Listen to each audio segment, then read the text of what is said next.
Right, sir.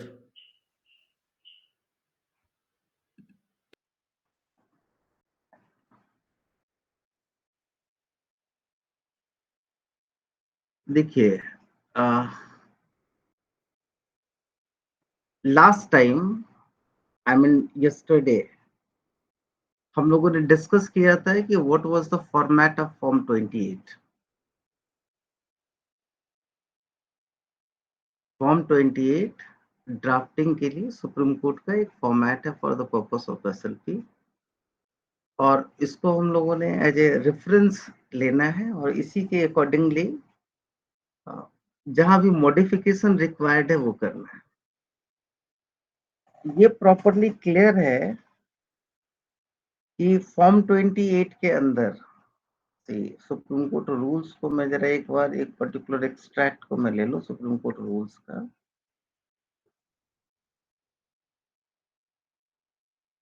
On the screen this is the Supreme court rules.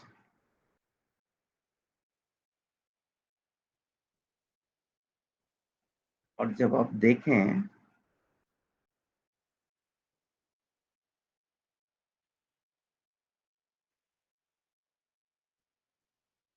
There is this is form 28, form number 28, format of SLP, and this is the prescribed format, we cannot disturb it। इसके अंदर जो भी addition है वो ला सकते हैं।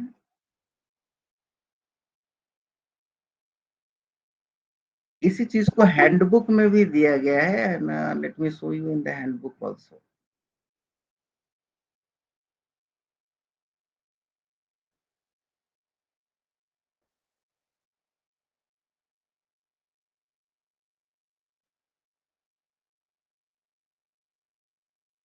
This is your handbook।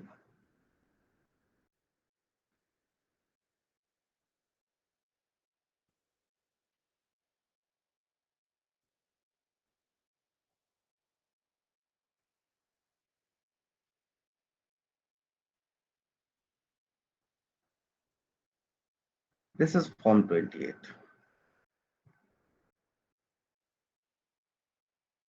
अब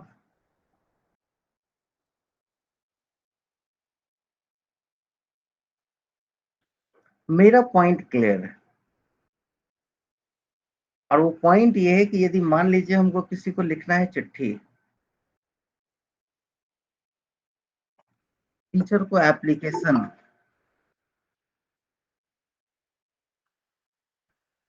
how we will write that application,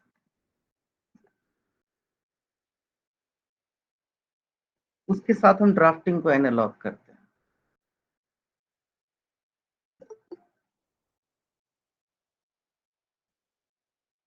जब आप लेटर लिखते हैं, लेटर लिखते समय सबसे पहले ये लिखते हैं ना, टू द प्रिंसिपल, और उसके बाद एड्रेस लिखते हैं स्कूल का,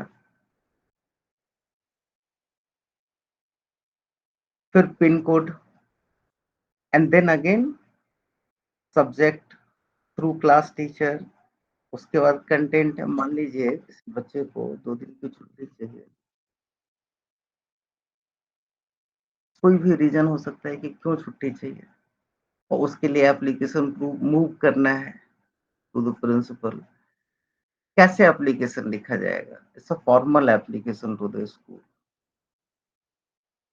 तो उसके लिए आपको प्रॉपर तरीके से ये लिखना होगा टू द प्रिंसिपल, पूरा एड्रेस देना होगा। सेम फॉर्मेट यहाँ ड्राफ्टिंग में है। आप जरा यहाँ ध्यान से देखिए, this is written in the Supreme Court of India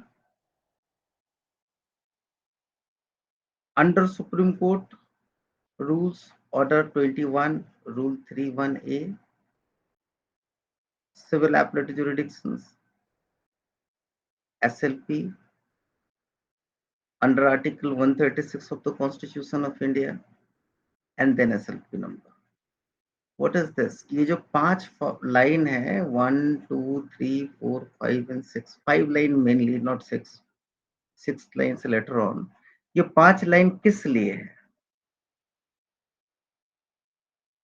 इस चीज को ये इंडिकेट करता है पहला लाइन कि किस कोर्ट में जा रहा है, यानी कौन से स्कूल में जा रहा है।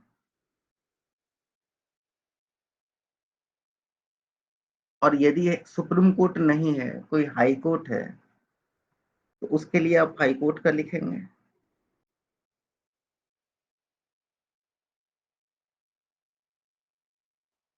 यदि ट्रायल कोर्ट का है तो उसके लिए ट्रायल कोर्ट का लाइन लिखते हैं, बिफोर दिस प्रिंसिपल जज, family court, such and such place.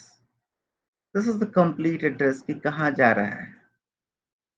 So for any kind of drafting, कोई भी ड्राफ्टिंग हो, either in application or otherwise, पहले आप एड्रेस करते हैं, address to the court, then वो रूल्स को आप रिफ्लेक्ट करते हैं जिस रूल के तहत वहां अप्रोच कर रहे हैं। देन जुरिडिक्शन को अप्रोच करते हैं, civil appellate jurisdiction, criminal appellate jurisdiction, civil jurisdiction, civil original jurisdiction, criminal original jurisdiction, writ jurisdiction. And then what is the petition? This petition's name is SLP, and this is going under Article 136 of the Constitution. Am I clear up to this point or not? Yes, So sir. these are all the necessary part which is required. इसमें से एक line भी छोड़े तो वो incomplete होगा। So try to understand the importance of all these things. अब किसी ने लिखा पूरी SLP लिख दी और ये पार्ट छोड़ दिया, तो ये तो यही बात हो गई कि चिट्ठी लिख दिया और एड्रेस लिखना भूल गए, कहाँ जाना है। अब जरा दूसरे पार्ट पे आते हैं। Then there is SLP number, SLP number such and such, ये नंबर फाइल होने के बाद पड़ेगा। But once this number is allotted and now you are moving any application in this petition before this court, तो आपको क्या लिखना पड़ेगा इसके जगह पर, IA number such and such in SLP number such and such. Am I clear up to this point or not? Yes, sir. So that is the another sort of modification as and when required. So in any kind of writ petition or transfer petition or whatever is the petition, जिस भी jurisdiction में आप जा रहे हैं उसके अंदर आपको IA लगाना है, तो IA के लिए यहाँ पर आपको मॉडिफाई करना पड़ेगा, IA number such and such in SLP और TP और whatever is this. So ये सारे एप्लीकेशन के लिए एप्लीकेबल है। Now the second part is which is memo of party. 5-6 line के बाद 7वां पॉइंट आता है बिटवीन हुम। यदि सुप्रीम कोर्ट की बात करें और SLP की बात करें और ये तो एपलेट जुरिडिक्शन, सो निश्चित रूप से कुछ कोर्ट ट्रेवल करके आया है। So position of the parties in the court और tribunal from where whose order the petition is arises and another in this court. So जिस किसी का भी नेम एंड एड्रेस कंप्लीट आप यहाँ पर लेंगे एज एन ए पिटिशनर 1, तो वो पिटिशनर पहले क्या रहा है, ट्रायल कोर्ट में क्या रहा है। सपोज कीजिए कि एक स्पेसिफिक परफॉर्मेंस का केस है और फर्स्ट अपील सेकेंड अपील होकर के ट्रायल होकर के फिर यहाँ आता है, तो पोजीशन ऑफ द पार्टीज आपको यहाँ पर 3 कॉलम लेना पड़ेगा। In trial court it was the plaintiff or defendant, whatever. In the first appellate court, he was the respondent or petitioner. Second appeal, second appeal में उसका position, and then in before this court. Writ के लिए 2 ही column बनेगा। सो इस so and so fourth of memo of parties यहाँ reflect करेंगे कि कौन कैसे चलता आ रहा है, complete address. But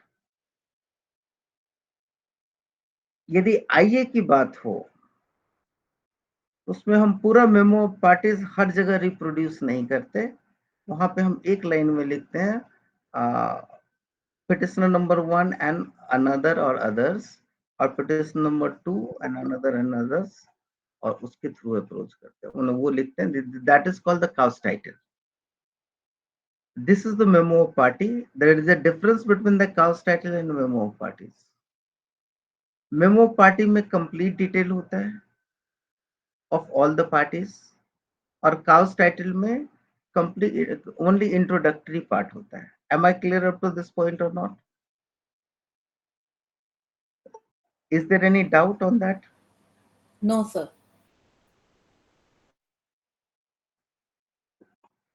So accordingly यहाँ पर modification होगा. एप्लीकेशन में क्या लिखेंगे? ए देखिए, जब दो पार्टी हो एंड वन साइड, तो हम लिखते हैं party name A and ANR another, और मोर देन 2 हो तब हम लिखते हैं others. So anywhere ANR is there, meaning thereby the only one parties और है. यहाँ सिर्फ और सिर्फ दो पार्टी हैं, और दो से ज्यादा है तो वहां पर हम लोग लिखते हैं A and others. So this is the writing pattern culture और जो हमारे सिस्टम में है. So we are following that part. So दो पॉइंट को हम लोगों ने अभी एलिबरेट किया. First, the memo of parties IA में कैसा होगा और पिटिशन के अंदर कैसा होगा, उसके ऊपर ये सारे प्रोविजंस जो आपने अभी देखा. सो दिस इज, यदि क्वांटिफाई करें तो all these are quantified into the 7 parts, 1 2 3 4 5 6 and memo of parties 7. I guess ये 7 चीजें आपको याद रहेगी और भूलेंगे नहीं. यानी किसी भी पिटिशन के अंदर फॉर्म 28 की बात करें, जो इंडेक्स नहीं है, जहां पर इंडेक्स नहीं है, लिस्टिंग परफॉर्मर नहीं है, वगैरह वगैरह नहीं है, मेन पिटिशन है. मेन पिटिशन में फर्स्ट लिखते हैं इन the Supreme Court of India, second लिखते हैं सुप्रीम कोर्ट रूल्स. जिस रूल के अंदर जा रहे हैं अकॉर्डिंगली ये लाइन मॉडिफाई होगा. फिर जुरिडिक्शन यहाँ पर लिखेंगे, कौन से जुरिडिक्शन को आप इन्वोक कर रहे हैं. उस जुरिडिक्शन के अंदर वहाँ ओरिजिनल जुरिडिक्शन हो सकता है, एक्स्ट्राऑर्डिनरी ओरिजिनल हो सकता है, रेट जुरिडिक्शन हो सकता है, इवन क्रिमिनल जुरिडिक्शन हो सकता है. उसके बाद आप कौन सा पिटिशन इन्वोक कर रहे हैं और किस आर्टिकल के तहत इंटर कर रहे हैं, and what is this number. Petition SLP है तो SLP नंबर, ट्रांसफर पिटिशन है तो ट्रांसफर नंबर, TP नंबर, और यदि इवन रिट पिटिशन है तो writ petition number, writ petition PIL है देन रिट पिटिशन PIL का नंबर होगा. So these are the 6 lines and 7th is the memo of party between the parties, between the जिसके अंदर वो चल रहा है लिस्ट है. आई गेस कि दिस फर्स्ट फॉर्मल पार्ट के लिए आप लोग कन्विंस्ड हैं. जी सर. नाउ नेक्स्ट पार्ट की तरफ अब हम प्रोसीड करते हैं, विच is the formal application. So this is the memo party A versus B up till here, and according to the requirement here with the petitioner, respondent and appellant. और वहाँ first part में आप लिखेंगे petitioner, respondent and appellant, और defendant whatever required. Suit है तो defendant and plaintiff. Now formal application is started to Honorable Chief Justice of India and his companion judges of the Supreme Court of India,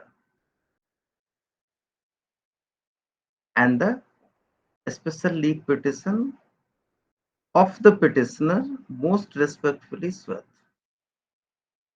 So these are again ceremonial part and necessary part कि आप किसको address कर रहे हैं. तो इतना चीज आपको अक्षरशः लिखना ही होगा इन एनी पिटिशन.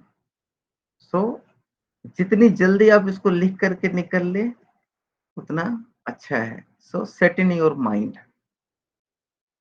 नाउ अब the entire Form 28 is broken into 8 paragraphs, ये देख लीजिए। और एसएलपी के अंदर ये पैराग्राफ के ऑर्डर भी डिस्टर्ब नहीं होते हैं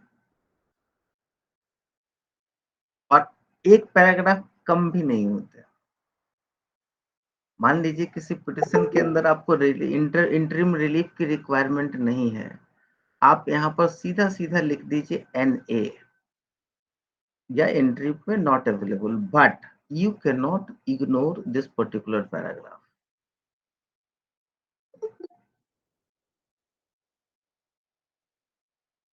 Just a minute, just a minute, just a minute.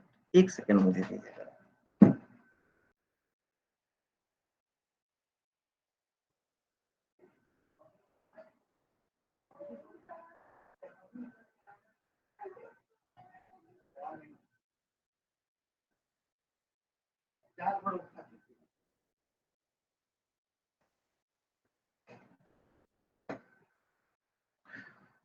हाँ, तो ये 8 पैराग्राफ होने ही चाहिए और ये भी क्लियर है कि first paragraph dedicated regarding impugned judgment और ऑर्डर जिसको हम चैलेंज करते हैं आइदर इन रेट और पिटिशन और इन एसएलपी।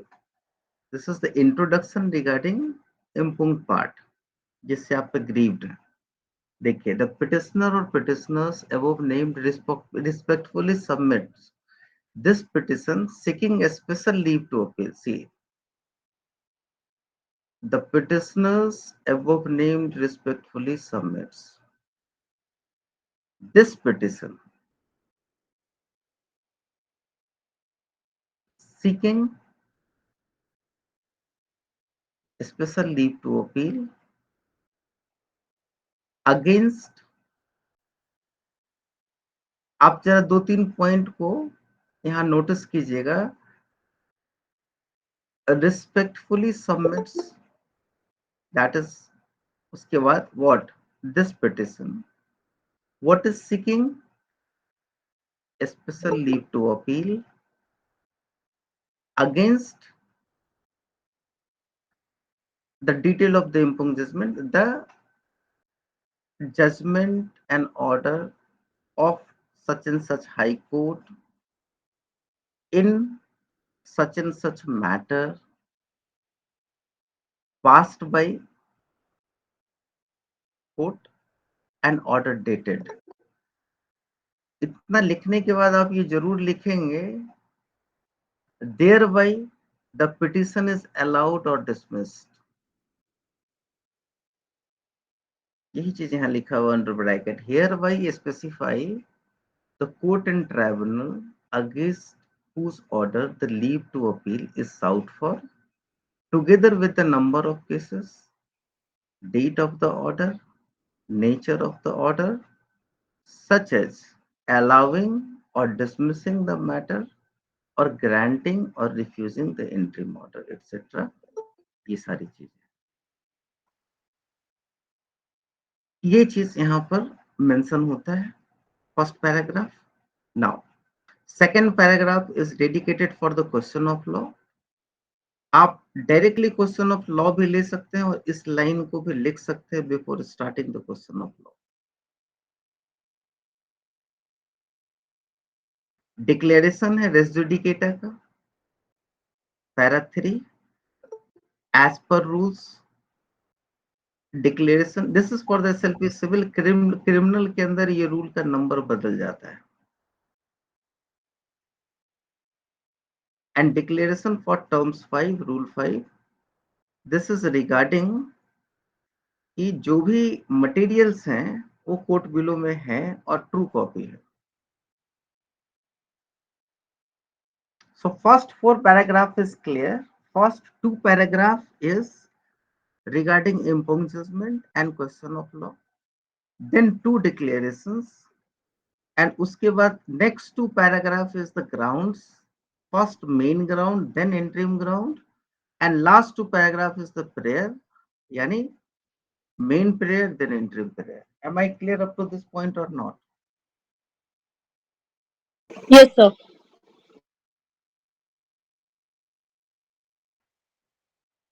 अब आप देखिए, ये स्ट्रक्चर और इसी स्ट्रक्चर पे चलना है और एटलीस्ट मिनिमम आपको फॉर्म 28 प्रोड्यूस करना है। थोड़ा और यदि हम आगे की बात करें तो मैं आपको एक चीज और दिखाना चाह रहा हूं, वो ये है, किसी भी पिटीशन में सुप्रीम कोर्ट के अंदर ये कंप्लीट इंडेक्स जाता है और इंडेक्स से आपको पता चल जाएगा कि उस एसएलपी के अंदर क्या क्या होता है या किसी पेपर बुक के अंदर क्या क्या होता है। This is the index for the paper book. सबसे पहले कवर पेज होगा और कवर पेज के बाद पेज ए होता है, that is called office report on limitation. Then page A1 and A2 है, that is called the listing proforma. Cover page यहाँ उसको बाद में लिखा हुआ है। So index of proceedings, record of proceedings खाली होता है, इस डेट को ये हुआ। Limitation report prepared by the registry, defect list, note sheet, ये सारे कॉलम यहाँ पर 1 2 3 4 एंड 5 हैं। कॉलम 4 में जो भी चीजें यहाँ लिखी हुई हैं ये आपको एसएलपी के पेपर बुक का हिस्सा नहीं होता। कॉलम 4 ये office report of the registry के रिकॉर्ड का हिस्सा होता है। ये सारा चीज ये देख रहे हैं ना आप लोग यहाँ पर, ये रजिस्ट्री के रिकॉर्ड का हिस्सा होता है इसी ऑर्डर में,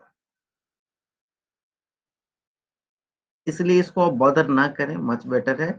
इस कॉलम 3 को आप जरूर बॉदर करें। कॉलम 3 के अंदर क्या है, सबसे पहले office report of limitation, listing proforma, thereafter list of date, that is written here the only list of date, but इसके पहले हम लोग देखते हैं synopsis and list of dates, and this page is started from page number B up to Z, जहां तक जाए synopsis and list of dates। thereafter impugned order और जजमेंट जो अंडर चैलेंज है उसके पेज नंबर होंगे। उसके बाद SLP means form 28 with affidavit, supported with affidavit and certificate, क्योंकि देयर आफ्टर सर्टिफिकेट भी होता है। So this is the SLP. Thereafter appendix, मतलब कौन कौन से इंपॉर्टेंट सेक्शन इंटरप्रिटेशन रिक्वायर्ड है उसको आप यहाँ पर ले लें। अपेंडिक्स के बाद एनेक्सर्स लगते हैं एंड एनेक्सर्स के बाद एप्लीकेशंस जितने भी आएंगे वो यहाँ लगेंगे। After that FYM means filing memo, VYA vakalatnama, then letters if any, दो लेटर लगेगा। उसके बाद IA फॉर सब्स्टिट्यूशन यदि कोई है तो, condonation of delay and so fourth, ये लगता है। तो द पेपर बुक, यहाँ पर आप देखिए, ये filing memo and vakalatnama is not the part of paper book, ये पार्ट ऑफ रिकॉर्ड होता है। These parts are the part of record. ठीक है, तो इस इंडेक्स से क्लियर होता है कि पेपर बुक का ऑर्डर किस तरह से, किस ऑर्डर में वो अरेंज होता है। आई गेस कि I am clear on this index. Is there any Yes, doubt? sir. Yes, sir. मैं इस पूरे जगहों पे जाना नहीं चाहूंगा अभी। मेरी पूरी फोकस है, चूंकि इस साल क्वेश्चंस आपको कहा गया है 40 नंबर के क्वेश्चन होते तो ये पेज लिखने होते आपको, but this time I will be focused on this particular part of SLP. SLP means Form 28 with affidavit। एक चीज और यहाँ ऐड करेंगे और वो होगा certificate, certificate by the AOR, which is outside of the SLP. So we will confine on this particular part only. मैं थोड़ा सा इसको हाईलाइट कर लूं, इस पार्ट पे मुझे कन्फाइन रहना, क्योंकि 20 नंबर के क्वेश्चंस के लिए इतना सफिशियंट है और इसी चीज को आपको लिखना होगा। आप ये ध्यान रखिएगा कि एफिडेविट भी इंक्लूडेड है, सर्टिफिकेट भी इंक्लूडेड है, जो एडिशनली टू द एसएलपी है. And thereafter, one more part I would like to focus, and that is the list of dates.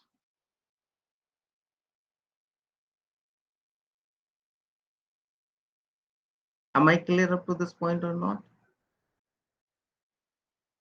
Or is there any doubt? These are the central part of any drafting. So, if someone says they are talking about the quality, they will certainly focus on this part only. If you are saying, see, this is the form 28 जो हमने अभी discuss किया. क्या इन सारे चीजों की accuracy यहाँ पे रिक्वायर्ड नहीं है? रूल सही होना चाहिए, आर्टिकल सही होना चाहिए, ज्यूरिडिक्शन सही होना चाहिए ना? क्या ये बिल्कुल छोटे में बहुत कुछ कम्युनिकेट नहीं करता? The answer is yes. Yes, sir. सो हमको इसके ऊपर फोकस करना चाहिए या नहीं? इस पे एरर एक्सेप्टेड है? No. नो. सो इस पार्ट को केयरफुली हम लोगों को लिखना चाहिए, क्योंकि वो छोटे में बहुत कुछ कन्वे कर जाता है. Number 2, memo part is not much important into the exam, क्योंकि उसको लिखना तो है, बट एक सेरेमोनियल पार्ट है जो आप आराम से पूरा कर लेंगे.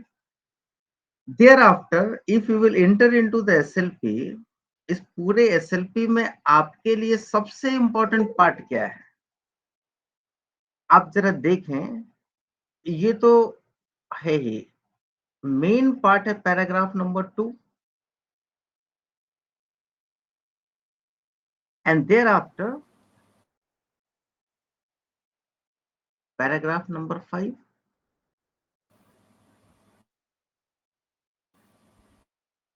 Sometimes interim relief, if required, or ground for interim relief, interim prayer and that. इसके prayer fix है, which you cannot change for the SLP. Otherwise, prayer is also important. My point is this, किसी भी drafting के लिए या SLP के लिए ही पहले बात कर लें, देयर आर ब्रोकन इनटू और structured into the 8 paragraph.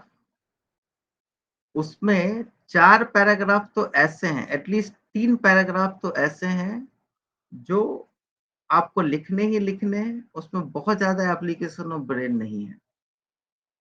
That is paragraph number 1, 3 and 4. Yes, sir. Agreed? तो करना किस पैराग्राफ में है?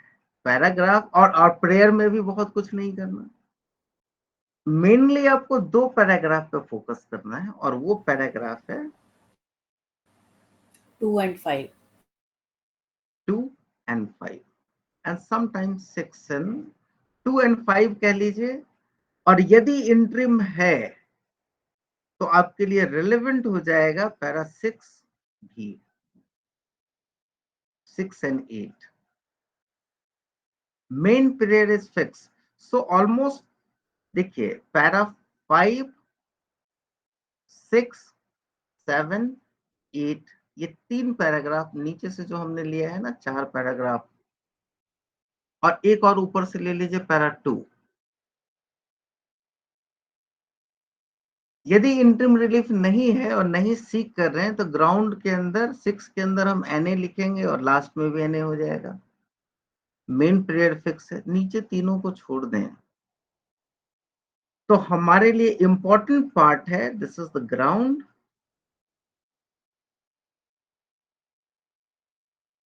एंड थोड़ा और ऊपर आ जाए तो क्वेश्चन ऑफ लॉ. एग्रीड और not?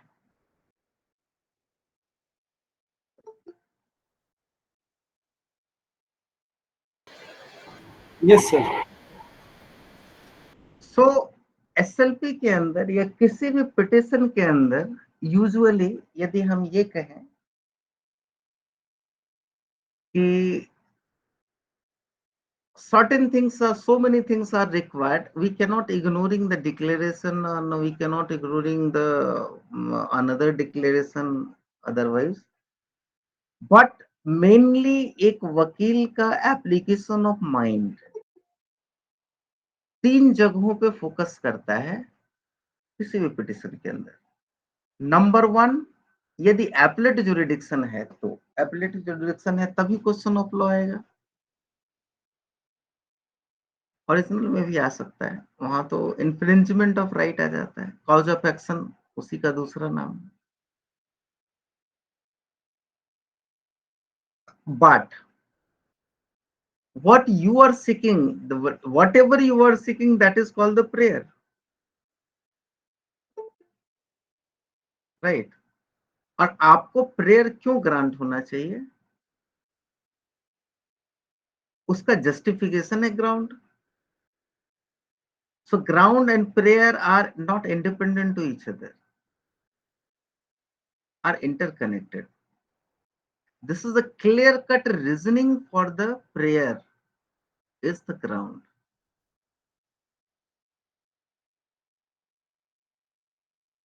And what law, interpretation of law is required for the purpose of relief is the question of law. What is wrong there? You are pointing out this is the wrong there. This issues you need to be determined. This is the question this court has to be determined. Maybe question of fact. एक कह रहा है कि someone did something wrong. Another is saying no. Now dispute is there. Who is correct? How they will determine? Determination is required. क्योंकि अगला action तो तभी होगा ना जब ये पता चले who is wrong.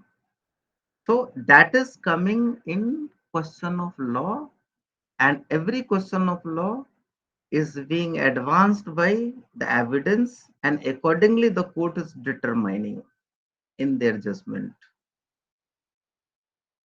right? And they are allowing the prayer on the basis of satisfaction with the ground. अब आप बताइए कि ये well structured and optimized format नहीं है। चलिए इसी चीज को हम दूसरे तरीके से आपके सामने रखते हैं। Let us come to one document which is prepared by myself and shared last time also. The name of this particular slide is given CAPD, a case analysis protocol and draftings of ingredients. This is applicable for all document. आपको वो दिख रहा है screen पे। First part is the synopsis, then load. Load means list of dates and events. SQL, substantial question of law or question of law or issues. वहाँ issues mainly होना चाहिए, which is the bundle of question of law.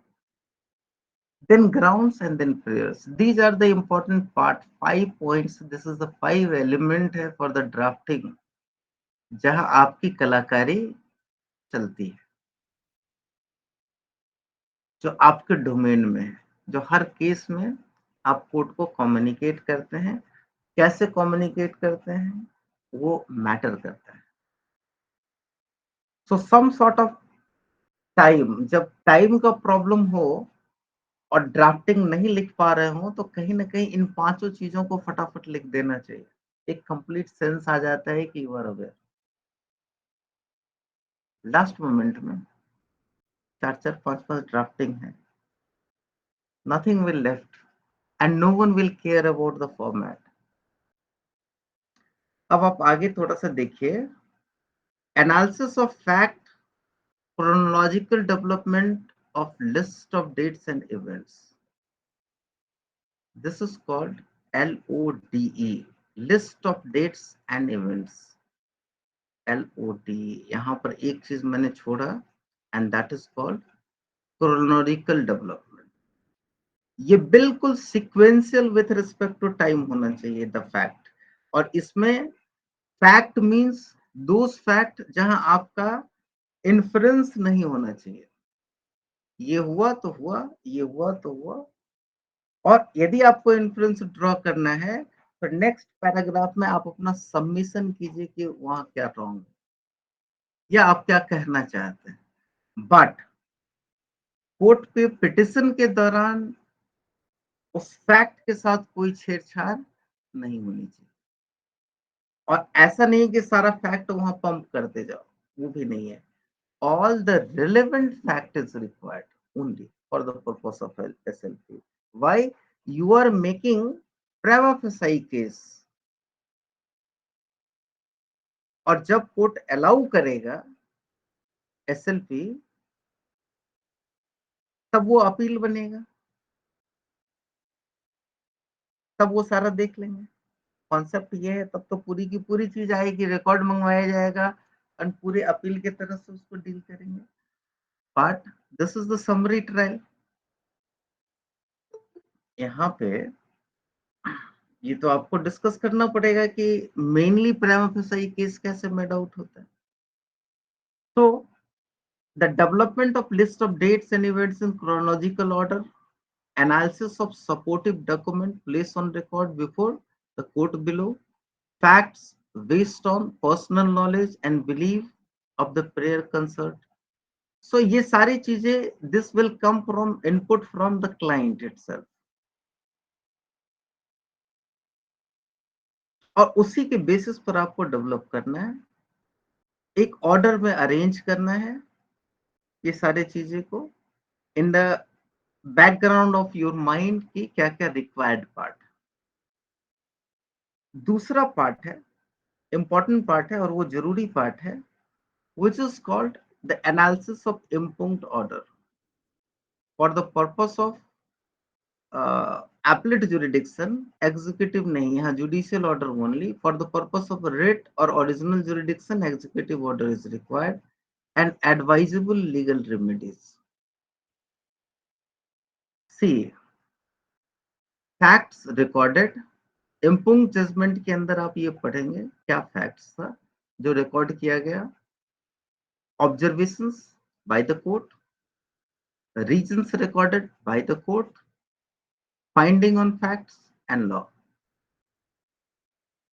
अब जरा imagine कीजिए, original fact evidence है, plaint है, WS है, और ये जो रिकॉर्डिंग होगी on the judgement by the court. तो जब भी जजमेंट हम एनालाइज करते हैं, हम ये जरूर चेक करते हैं कि कोर्ट जिसका ऑर्डर इम्पाउंड है क्या किसी रिलेवेंट फैक्ट को छोड़ दिया, या ऑब्जर्वेशन कुछ ऐसा है जो इंपॉर्टेंट पार्ट मिसिंग है, या जो रीजन रिकॉर्ड किया गया है वो करेक्ट रीजन नहीं है, या फाइंडिंग एडवर्स है, आइदर ऑन फैक्ट और ऑन लॉ, गलत फाइंडिंग लेकर के गया है। सो यही वो लाइन है और यही वो सेगमेंट है जहां पर हम वो चेक करते हैं कि इम्पुंग जजमेंट इम्पुंग क्यों है और कहां से हमको चैलेंज करना है और क्या कोर्ट को पॉइंट आउट करना है। हो सकता है सब कुछ सही हो, एक ऑब्जर्वेशन यहाँ पर गलत हो जिसकी वजह से पूरा रिजल्ट बदल जाए। हो सकता है कि फाइंडिंग ऑफ फैक्ट ही गलत हो सकता है कि फाइंडिंग ऑफ फैक्ट सही हो बट अनलॉफुल हो। थी यदि एक गलत रीजन इन्फर कर ले कोर्ट, तो पूरी की पूरी फाइंडिंग और लॉ का डायरेक्शन बदल जाता है।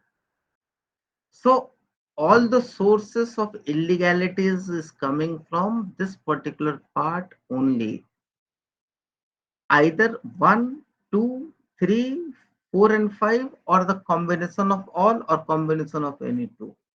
Do you agreed on that line?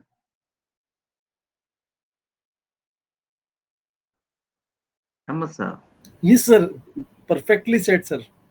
The same thing we are finding into the judgement की गलत कहाँ है, और उसके लिए आपको सपोर्ट होगा इस क्लाइंट के सपोजिशन के कि क्लाइंट क्या कह रहा है. Why I am saying so? I am not teaching advocacy to you, because you have to find out everything in question paper. और आप यकीन मानिए क्वेश्चन पेपर में अनलेस अनटिल ये पार्ट नहीं होगा, you are unable to challenge.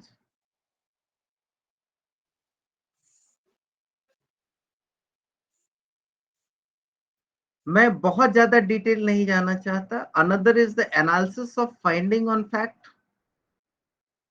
merit and its consequence on the parties, that is your own domain. Analysis of finding and law. So इसी चीज को, इसी पर्टिकुलर पार्ट को यदि मैं एलोबरेट करूं तो नीचे का पार्ट आता है, इसी की एनालिसिस है. और वो ये है कि analysis of finding on facts and merits and in its consequences of the parties. So this is concerned to the facts recorded and facts supplied by the party, and there is a gap between them. So I and concerned with the finding of fact. जो fact ही गलत find होगा तो law ही गलत apply हो जाएगा. तो basic layer और source layer है fact, then application of law. यही दोनों पॉइंट पड़ जाएंगे. और लॉ की बात यदि हम करें तो इंपॉर्टेंट पार्ट ये है कि procedural as well as substantial law, इसकी जो फाइंडिंग है कहीं कुछ मिस हुआ है या ओवर रूल हुआ है या प्रॉपरली अप्लाइड है या नहीं, उसको हम देखते हैं. प्रोसीजर वी कांट जंप, जो स्टैट्यूटरी प्रोविजन के अंदर है, और सब्सटेंशियल लॉ तो हम बिल्कुल ही जंप नहीं कर सकते उसके इंग्रेडिएंट को. और जब तक वो पूरी तरीके से मैप नहीं करे बड़ा मुश्किल है उसको अप्लाई कर पाना. For that purpose, law applied, citation relied upon, court determination, order and direction and conclusion, remedies available, and so on and so forth. But ये जो दो तीन पार्ट है ना, फर्स्ट 1 2 3 4, यही वो एंगल है जिसको कि हम लोग पकड़ते हैं और उसी को ग्राउंड बनाते हैं, उसी को सब्सटेंशियल क्वेश्चन ऑफ लॉ बनाते हैं for the purpose of drafting. Am I clear or not clear? Clear sir. तो यदि कोई क्वेश्चन हमारे सामने आता है तो इन सारे चीजों को हम ढूंढते हैं उस क्वेश्चन के अंदर. नाउ थोड़ा और आगे हम प्रोसीड करें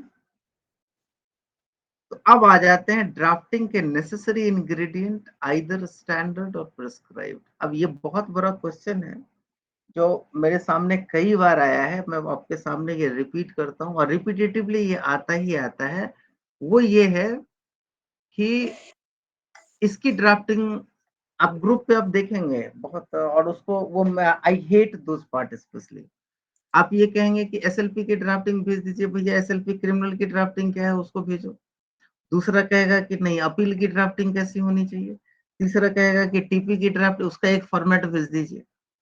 दूसरा आईए की का एक फॉर्मेट भेज दीजिए. और हर एक चीज का फॉर्मेट चाहिए जबकि सब कुछ बिल्कुल अलग नहीं है. आपको ये पता होना चाहिए कि माइनर चेंजेस कहाँ कर दें. आपको एसएलपी का फॉर्मेट एक रियल लाइफ मिल गया तो उसी को आप चेंज करके कोई भी पिटिशन बना सकते हैं. एक आईए मिल गया उसको कोई भी आईए में कन्वर्ट कर सकते हैं. क्या चीज चेंज होता है? प्रेयर चेंज होता है. और क्या चेंज होता है? आपका जो फैक्ट क्यों आपको प्रेयर अलाउ किया जाए, दैट्स इट. और ऑब्जेक्टिव वहां वही होता है जो ऊपर में लिखते हैं. क्या लिखते हैं? For condonation of delay in filing. Prayer में क्या लिखेंगे आप? Condone the delay. क्यों? क्योंकि भाई सब सर्टिफाइड कॉपी निकालने में लग गया लंबा टाइम, अभी तक अप्लाई किया और निकला ही नहीं. or any reason, and that's it, finished. For a reason, for prayer, and that is the objective. इम्प्लीट करना है तो भैया आप इनको इम्प्लीट कीजिए, क्यों भाई? तो ये जो रिस्पोंडेंट नंबर सर्टेन थे वो मर गए हैं, ये उनके एलआर है, ये इंटरेस्टेड पार्टी है। इंटरवीन करना चाहते हैं, इंटरवीन कीजिए, हमको भी कुछ कहना है, हो सकता है अलग, लेकिन मेरा भी सुन लो। तो थिंग्स आर वेरी क्लियर। हम उसको कनेक्ट नहीं कर पाते, उसके वजह से हमको ये भी चाहिए और वो भी चाहिए, वो भी चाहिए और वो भी चाहिए, है सब कुछ एक ही। Now the word is standard and prescribed. once you will pick up supreme court rules, rule के अंदर ही जो प्रेसिडेंट के अप्रूवल से ड्यू प्रोसेस ऑफ लॉ बना हुआ है, उसके अंदर एक फॉर्म है और फॉर्म का नंबर है 28, that is called SLP. You can not disturb it, this is the prescribed. Legislature ने प्रिस्क्राइब किया हुआ है और लेजिस्लेटिव कैपेसिटी में वो प्रिस्क्राइब किया हुआ है। बट रिट का क्या फॉर्मेट, और वहां 8 पैराग्राफ है, इसीलिए उसको हम 6 नहीं कर सकते। लेकिन रिट का कोई स्टैंडर्ड ही प्रिस्क्राइब नहीं, मैंने ये कोई प्रिस्क्राइब किया हुआ नहीं है। रिट के लिए कौन सा लॉ है, कौन सा रूल्स है? नहीं है ना। सीपीसी में बहुत सारे फॉर्म्स प्रिस्क्राइब्ड है, सीआरपीसी में बहुत सारे फॉर्म्स प्रिस्क्राइब्ड है।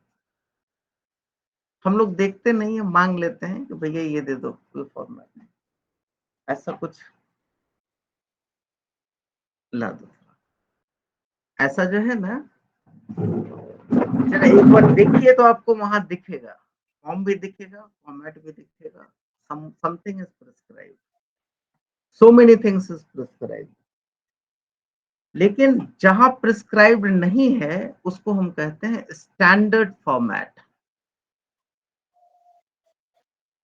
whatever is in practice, and practice के थ्रू वो इवॉल्व होकर के ऑप्टिमाइज हुआ, like writ petition, like transfer petition,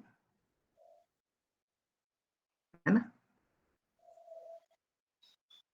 सो उसमें आपको स्कोप है कि 2 पैराग्राफ बढ़ा दें, मतलब ये ऑर्डर में पैराग्राफ का सब पैराग्राफ को पैराग्राफ नंबर ही ले लें। रिट में 50-50 पैराग्राफ होते हैं, फैक्ट को सबको पैराग्राफ 1 2 3 4 कर देते हैं। कई कई लोगों ने उसको कंसोलिडेट करना होता है, तो अलग अलग अपना अपना पैटर्न है, वहां कोई सेट पैटर्न नहीं है, बट ये सारे इंग्रेडिएंट है, किस ऑर्डर में है वो ऑटोमेटिकली वहां डिसाइड हो जाएंगे।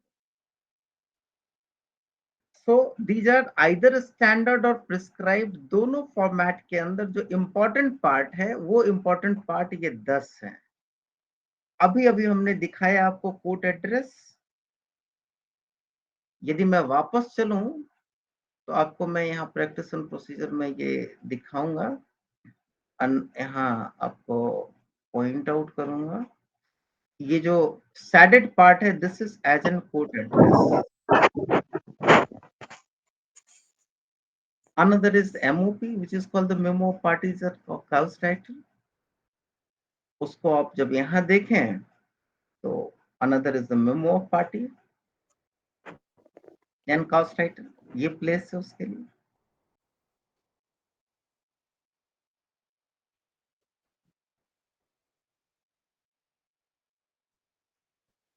फिर थर्ड पॉइंट पे आए तो subject as remedies seeking with reference to the specific provision of law। किसके अंदर आप जा रहे हैं? Opening and closing paragraph. Opening means just above. मैं आपको थोड़ा सा ये बता दूं ओपनिंग एंड क्लोजिंग का क्या मतलब है। नरसिम्हा जी यहाँ से म्यूट कर लें। यहाँ तक इसको मैं कहता हूं ओपनिंग पैराग्राफ, टू होम। और लास्ट में आफ्टर पैराग्राफ 8 जो लाइन आप लिखते हैं, I am duty one. Yesterday someone asked regarding that questions की ड्यूटी बाउंड लिखेंगे कि नहीं मिलेगा, that is the closing part.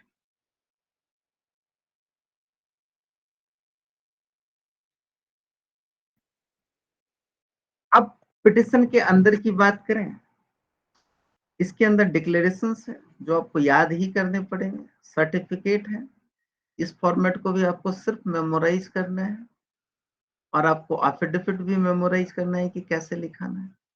These are the part of practice and procedure, and ये आपको रटने हैं और अपने अपने जगह पर फिट करना है। इसमें कुछ केस से लेना देना नहीं है, बहुत कुछ दिमाग नहीं लगाना है, एक माइन्यूट चेंजेस होगा उसको अडॉप्ट करने हैं और उसको लिखने हैं। सो इसको पूरी तरीके से आप ब्रेन में सेट कर लीजिए, क्योंकि ये वो हाईवे है जहां आपकी पेन फुल स्पीड पे चलेगी। Now the questions coming from here, और यहां से आपका रोल शुरू होता है, नरेटिंग ऑफ द फैक्ट्स। एक जनरल फैक्ट को कैसे लिखना है, स्पेसिफिक फैक्ट को कैसे लिखना है, और कस्टमाइज फैक्ट को कैसे लिखना है, ये सारे फैक्ट्स हैं। और यहाँ पर ये जनरल, स्पेसिफिक एंड कस्टमाइज, ये जो वर्ड है ना, यहाँ आपकी कलाकारी है, art of writing and art of communicating to the court. So आपको इन सारे जगहों पे ही अपनी कलाकारी दिखानी है, and that is called narration of the facts. Facts को आप कैसे लिखते हैं, design and development of questions, questions कैसे इवॉल्व करते हैं, design and development of the grounds, वो कैसे इवॉल्व करते हैं, design and development of the prayers, and ultimately it is the synopsis.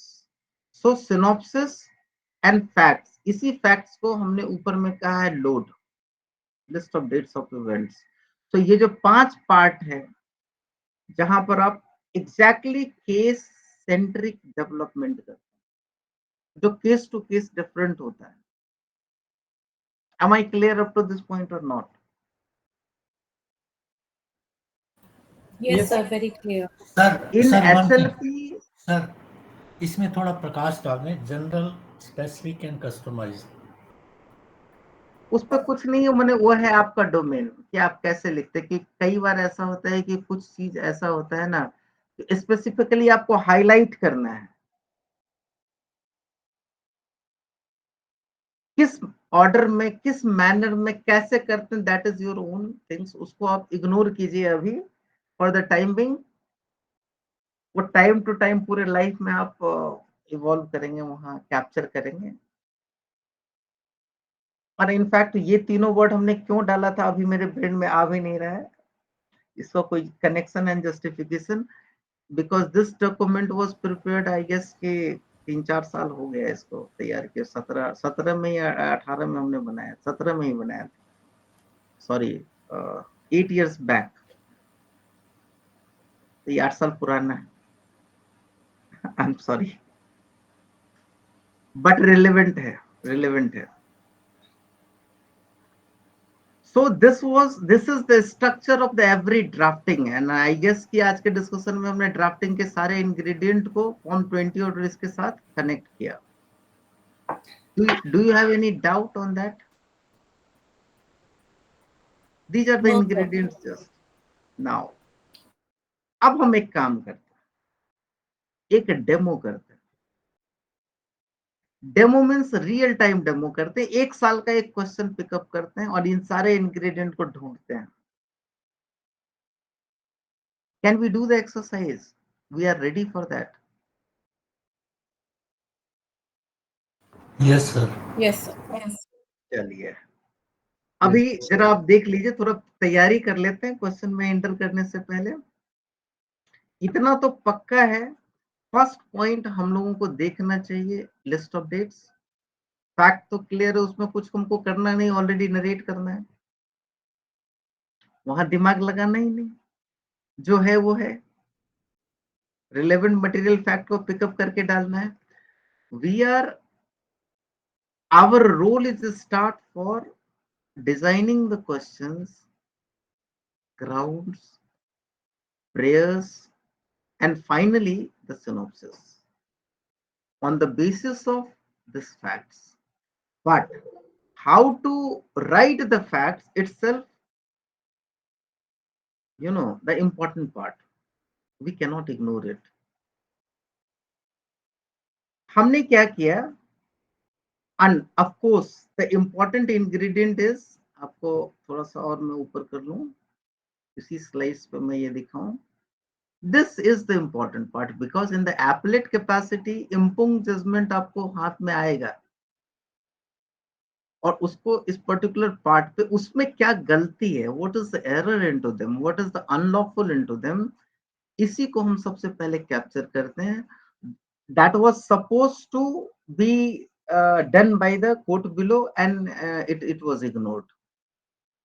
That is the error. So erroneous part of the judgment we are trying to capture. So उसके लिए हमने कई head discuss किए हैं कि is there error on the point of fact or is there any error on the point of understanding of the court. So यदि error on understanding है तो उसको हम ये कह सकते हैं ना misconstrued. एक वर्ड है कि गलत समझ गया कोर्ट, या फिर रीजन जो रिकॉर्ड किया जा रहा है वो रिलेवेंट नहीं है, या फिर फैक्ट की फाइंडिंग ही सही नहीं है और लॉ एप्लीकेशन ही सही नहीं है या प्रोसीजर फॉलो नहीं किया गया. तो ये सारे पॉइंट से उसी पॉइंट पर हम इम्पुग्न्ड ऑर्डर को एग्जामिन करेंगे. और जब भी इम्पुग्न्ड, दूसरे शब्दों में मैं ये कहूं कि जब भी हम इम्पुग्न्ड ऑर्डर को पढ़ेंगे तो निश्चित रूप से हम ढूंढेंगे कि what is the reason, what is the finding, is it on fact और is it on law, does they follow the everything, procedure as well as substantial element, otherwise not. So what is the wrong into the judgment, ये हमारा prime concern होता है find out करना, और उसी चीज को लॉ में डेवलप करना होता है in terms of question, in terms of ground और in terms of prayer and as well as in synopsis. Am I clear up to this point or not? Yes, sir. Yes, sir. Is there any confusion? So दो part को हमने अभी discuss किया है. एक structural part, कैसा कैसा होना चाहिए, किस पिटिशन का कैसा होना चाहिए, उसके पर्टिकुलर सेक्शन और पर्टिकुलर रूल में जाकर के उसको मॉडिफाई कर सकते हैं, and that would be sufficient and necessary. Number 2, किस चीज को हमको रट करके रखना है, वहां रिप्रोड्यूस करना है, और कहां से क्वेश्चन लाना है और कहां फिट करना है. So the main core part वो भी हमने डिस्कस किया है, कहां और कैसे क्या ढूंढते हैं हम इम्पुग्न्ड जजमेंट में for the purpose of drafting and how we are wrapping in exam. ये एक एग्जाम्पल है, आपको मैं एक क्वेश्चन में ले रहा हूं, and this is the sample questions taken from 2017.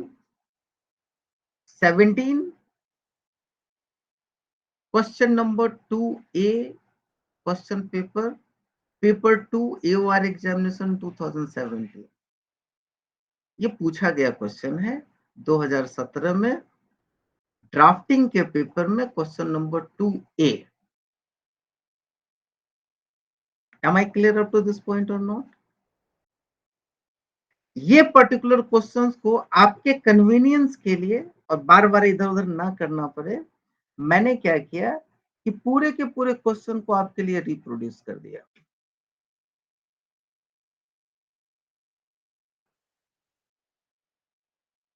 But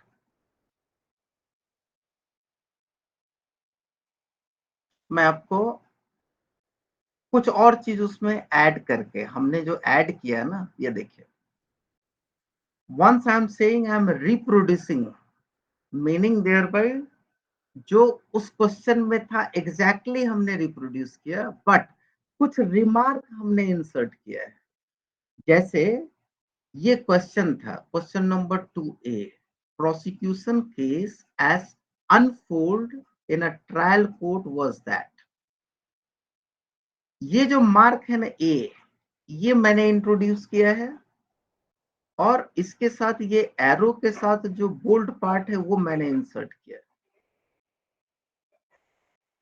ये सारा कुछ मैंने इंसर्ट किया है, ये सारा कुछ मैंने इंसर्ट किया है. और इन सारे चीजों को यदि निकाल दिया जाए तो ये क्वेश्चन एग्जैक्टली आइडेंटिकली बन जाएगा वैसा है। For this purpose what I am going to do, अभी मैं आपको डाउनलोड करता हूँ 2017 का ड्राफ्टिंग का क्वेश्चन और आपके सामने मैं थोड़ा सा लाता हूँ। Give me just 1 minute, I will do that just तो सो दैट की कॉन्फिडेंस वहां पर बिल्डअप हो।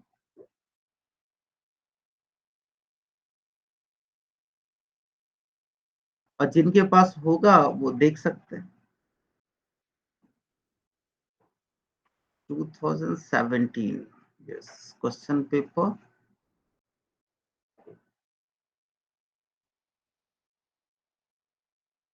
यस मिल गया मुझे। एक minute, download into, okay.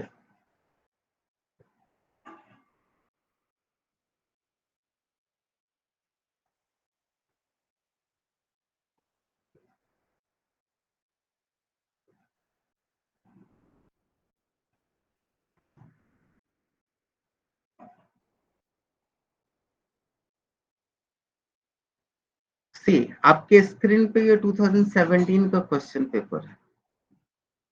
For your confidence I am just taking this question to the drafting, ये प्रैक्टिस ऑन प्रोसीजर।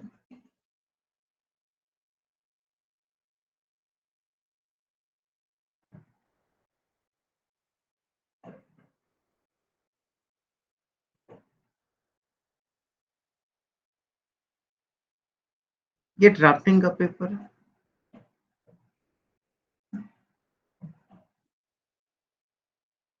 देखिए क्वेश्चन के अंदर इस तरह से लिखा होता है, in question number 2 synopsis, list of date, cause title, affidavit, certificate need not be drafted।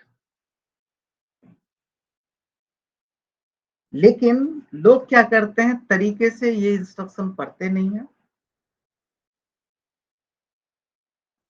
और start vomiting on the page जो उन्होंने याद कर रखा है। उसकी भी जरूरत जहां है वहां करनी चाहिए। Application for bail may be read as the interim relief as per SLP format. This is the expectation clearly. However, in question number 3, synopsis, list of date, cause title, affidavit, certificate with the SLP are required to be drafted. Application for a stay may be read as the interim. तो कहाँ चाहिए कहाँ नहीं चाहिए question clear करता है। But मैंने दूसरी बात आपको ले जानी थी, क्वेश्चन नंबर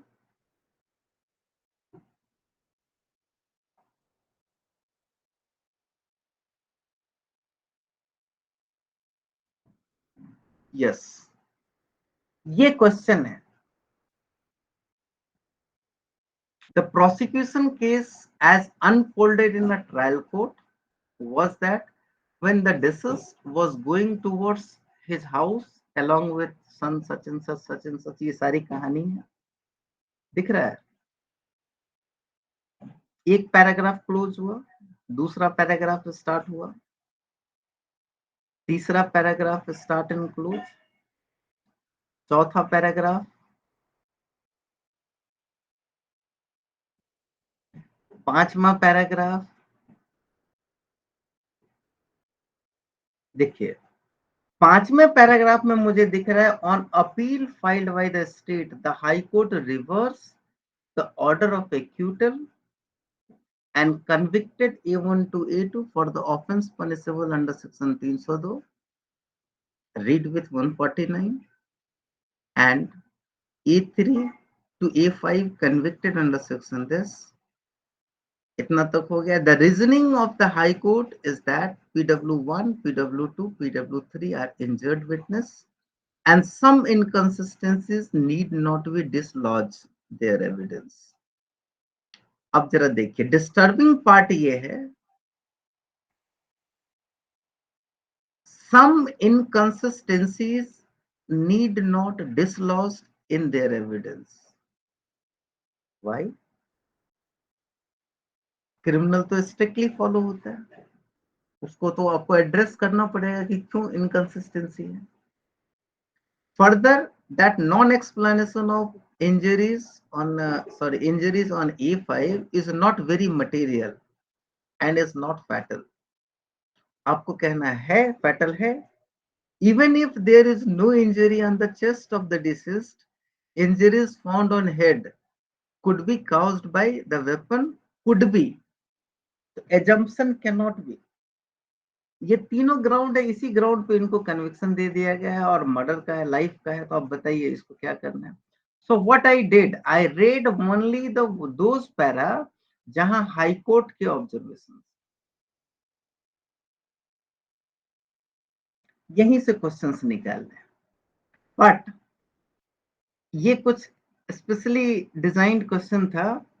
यहां पर आपको ये कहा गया है कि A1 to A5 it is the accused approach you to prefer a special petition to the Supreme Court. You feel that. अब देखिए आपने क्या फील किया, आप तो लॉयर हैं तो इलीगैलिटी फील करेंगे. High court has not followed the principle before reversing the order of acquittal.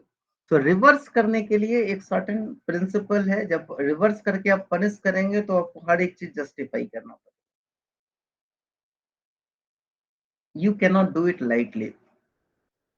You also feel that. So this is the one question of law जो आपने फील कर लिया. You also feel that this is the another question of law. You feel again this is the another question of law. You also feel the another question of law. And ground, non-mentioning of FIR. So all these are clearly written into the question itself. चलिए इसको रहने दीजिए. मैं इसी question को, जो 30 marks का question था, इसी क्वेश्चन को हम दूसरे तरीके से प्रोड्यूस करते हैं.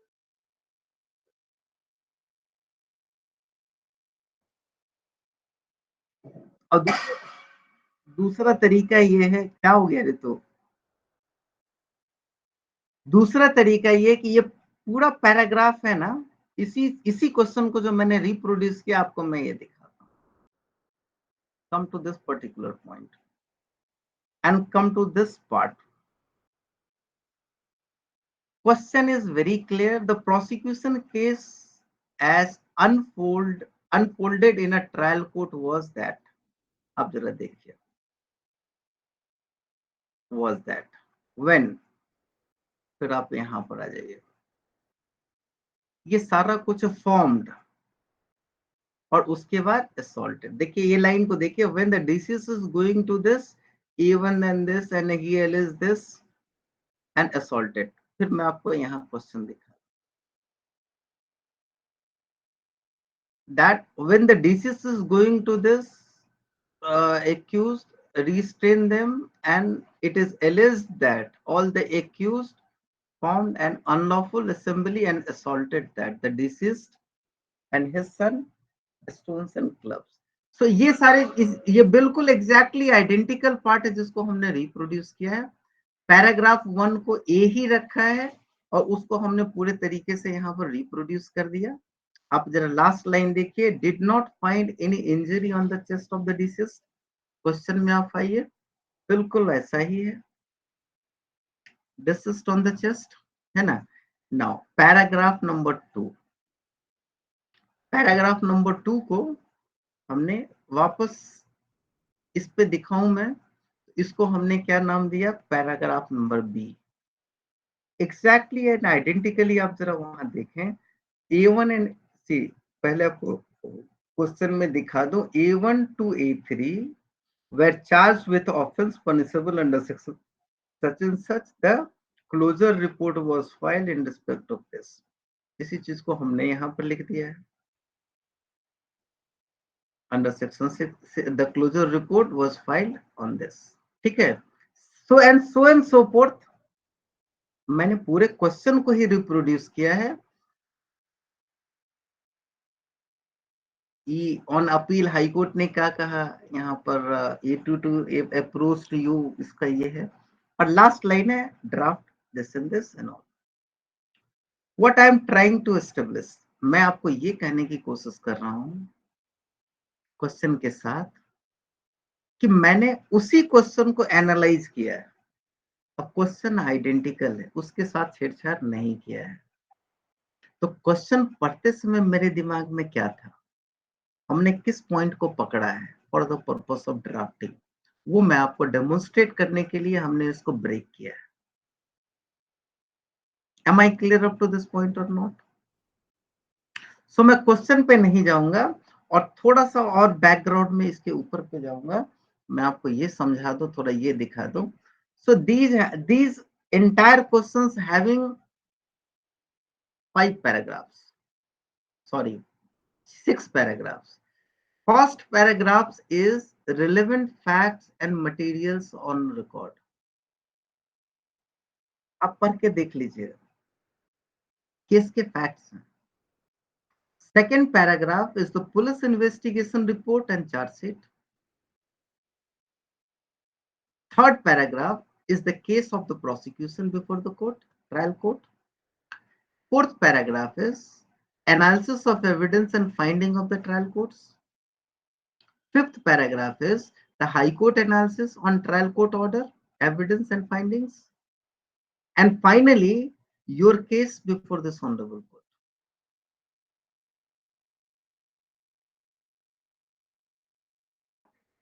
आपको रिफ्लेक्ट होगा पढ़ने के बाद। अब जरा आप नीचे आ जाएं, हम अकॉर्डिंगली मैं पैराग्राफ पे आपको लाऊं। यहाँ पर ट्रायल कोर्ट की फाइंडिंग देख लेते हैं एज पर। तो ये case prosecution, the case of the prosecution rested upon the testimony of the injured eye witness. आप सोचिए, एक आई विटनेस जो इंजर्ड हुआ है उसी घटना में, उसकी testimony and medical evidence, the injured injuries caused to A2 remained unexplained. कुछ तो कनेक्शन होगा ना, उसको अनएक्सप्लेन कैसे छोड़ सकते हैं? In the evidence led by the prosecution, this is the latches. ये अनएक्सप्लेन उसको इंजरी कहां से आया वो तो एस्टेब्लिश करना पड़ेगा। आफ्टर, आप देखिए ट्रायल कोर्ट की finding, after appreciation of the entire evidence on record, the trial court acquitted all the accused, holding that prosecution has failed to prove the guilt of the accused beyond reasonable doubt. और ये beyond reasonable doubt standard part है, standard है proof का।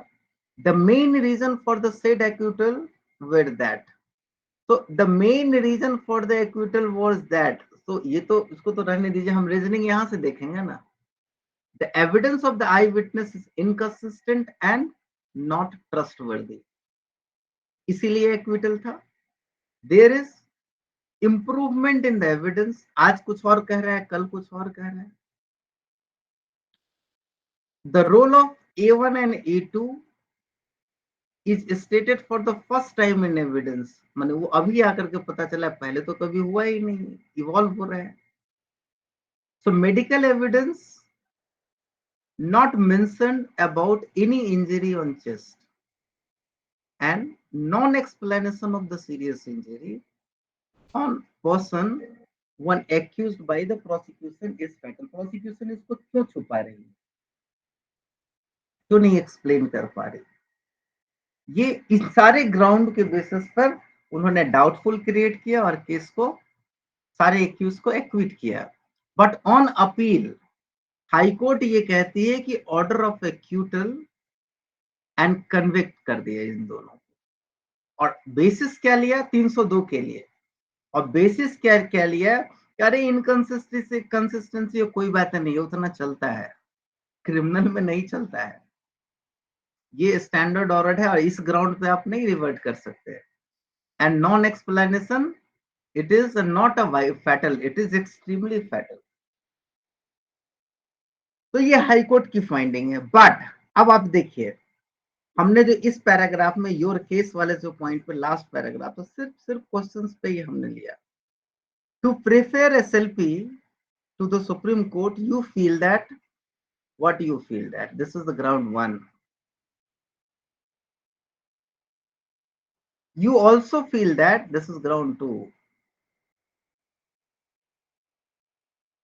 Ground means because, इसके आगे because लगाना है और यहां से यहां तक रिप्रोड्यूस कर देना है, that is the ground. Because लगाना है, यहां से यहां तक प्रोड्यूस करना है, this is the ground. So 5 ground already mention किए हुए हैं और आपको एसएलपी ड्राफ्ट करना है। इस पांचों ग्राउंड को समराइज यदि करें, आपको समझ में आ जाएगा कि इसकी सिनॉप्सिस क्या होनी चाहिए, क्वेश्चन ऑफ लॉ क्या होना चाहिए। अदरवाइज आप इसी की जगह पर वेदर लगा लीजिए, वेदर और लास्ट में question mark, itself however it is not a good practice. This is also the question of law. क्या हाई कोर्ट इस सारे प्रिंसिपल को फॉलो नहीं करेगी? अब इसी चीज को पढ़िए ना, high court has not followed the principle before reversing the order of acquittal. कौन सा प्रिंसिपल फॉलो नहीं किए, उस प्रिंसिपल को नरेट कीजिए। यदि प्रिंसिपल आपको नहीं याद आ रहा है तो क्वेश्चन ऑफ लॉ बना सकते हैं इस तरीके से कि क्या हाई कोर्ट इस प्रिंसिपल को इग्नोर कर सकती है। Settled principle before reversing the order of acquittal can ignored by the high court.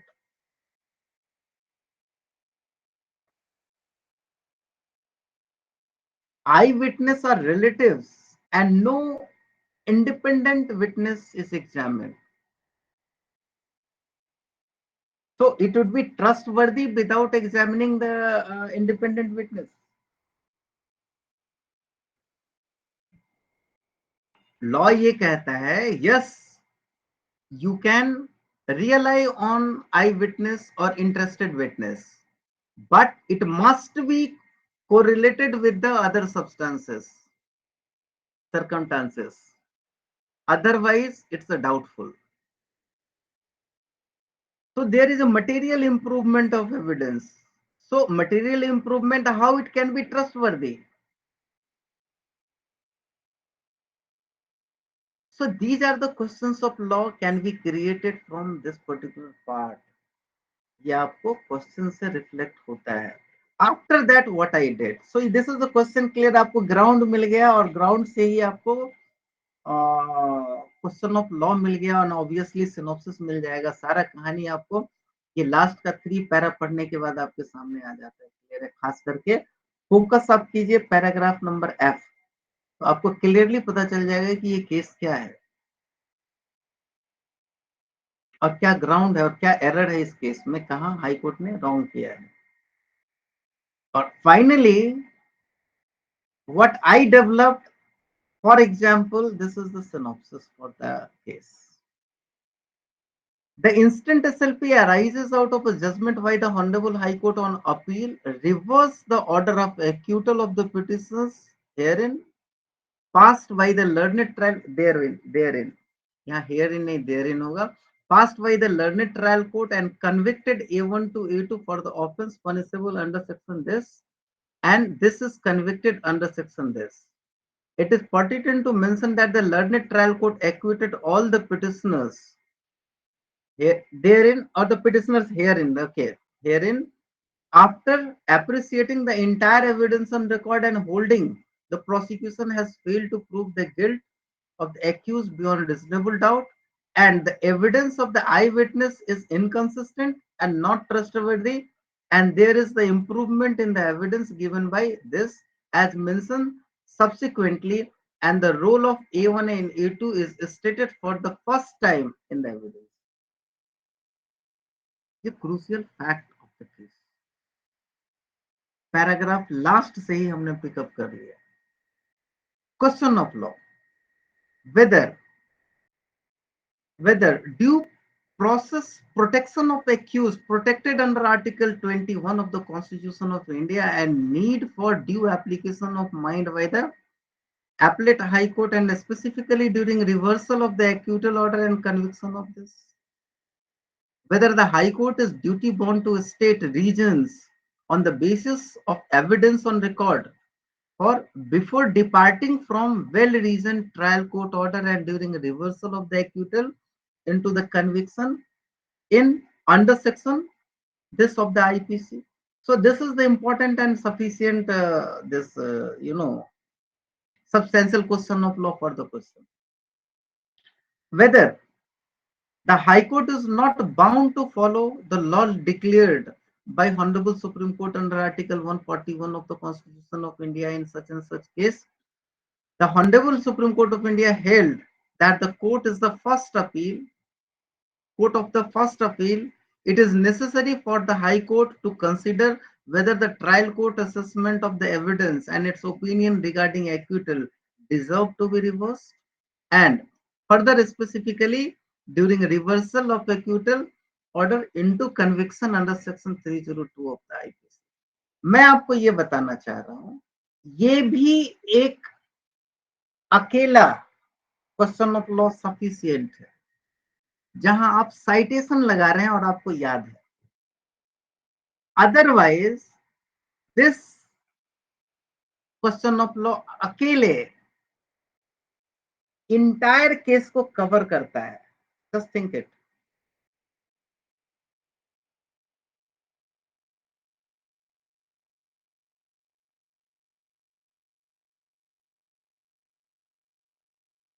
बोलिए.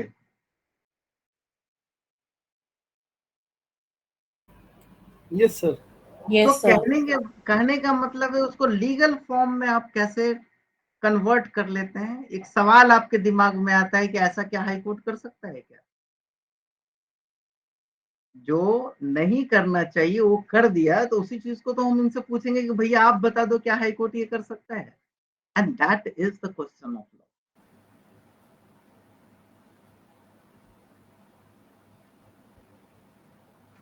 And ultimately the grounds are there.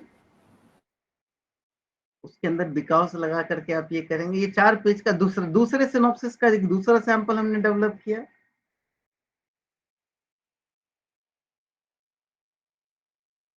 जो एक लंबा है, इस तरह से नहीं लिखना चाहिए. यहाँ 3 सिनॉप्सिस के सैंपल हैं. सिनॉप्सिस 1, 2, 3 और एक ऊपर है. सो ये पूरे 4 पेज का डॉक्यूमेंट है और अवेलेबल है आपके अजय जी वाले उसमें गूगल ड्राइव पे. बहुत छोटा डॉक्यूमेंट है, इतना भी मुश्किल नहीं है. आप लोगों के सामने बड़े आराम से इसको कवर कर लेंगे. अच्छा, अब आपको मैं एक क्वेश्चन दिखाना चाहता हूं. I take the only 10 minute. Before that पहले इसके ऊपर यदि किसी को कोई क्वेश्चन और डाउट है तो please open and come here, come forward to discuss this issues. Rajiv ji, हाँ जी. ये बहुत छोटा क्वेश्चन पेपर है. मेन टाइम मैनेजमेंट का प्रॉब्लम बहुत आता है. जैसे पिछली बार 2024 का जो पेपर था, जो फर्स्ट क्वेश्चन था. सर बंसल साहब, मैं समझ गया आपकी समस्या को. उस समस्या को डील करने के लिए आपको हर साल का क्वेश्चन लेना पड़ेगा, कॉम्प्लेक्स से कॉम्प्लेक्स क्वेश्चन उठाना पड़ेगा. ये आपको समझाने के लिए हमने लिया. और उस क्वेश्चन को आपको सिर्फ और सिर्फ ये लोकेट करना पड़ेगा कि हाई कोर्ट ने क्या किया. And you record your time कि कितने समय में आप वहां पे पहुंच पाते हैं, और सिर्फ उसको पढ़ने में आप कितना टाइम लगाते हैं. उसके बाद उसके ऊपर पढ़िए, नीचे पढ़िए, जैसे भी पढ़िए, योर ओन डोमेन है. But exactly the central part है हाई कोर्ट, क्योंकि हाई कोर्ट के ऑर्डर को ही यहाँ चैलेंज किया जा रहा है यदि एपलेट जुरिडिक्शन में है तो. एम आई राइट और रॉन्ग? और इसमें मैं समझा ये आर्टिकल 134 की अपील है. 134 कहाँ 134 की अपील है? मतलब एक्विटल को इन्होंने कन्विक्शन में कन्वर्ट किया ना. नहीं, उसमें वंशल साहब 130 यदि 302 नहीं, ऑन करो माइक कैमरा. यदि 302 की बात है, अब जरा देखो यहाँ कंफ्यूजन क्या है. ये जो क्लियरिटी है ना, उस पर डाउट है. डाउट थोड़ा सा कर लोगे तो समझ आ जाएगा. इसमें कहीं नहीं लिखा है कि उनको सेंटेंस टू डेथ. और 302 का जो पनिशमेंट है ना, सिर्फ डेथ नहीं है, लाइफ भी है. अब क्वेश्चन यहां पर ये है कि यदि डेथ नहीं है, लाइफ है, तो लाइफ के केस में वो सेक्शन 2 जाएगा, एनलार्जमेंट आएगा. अच्छा, दूसरी बात ये है कि इस केस में डायरेक्टली इन्होंने कहा है कि एसएलपी ड्राफ्ट करो.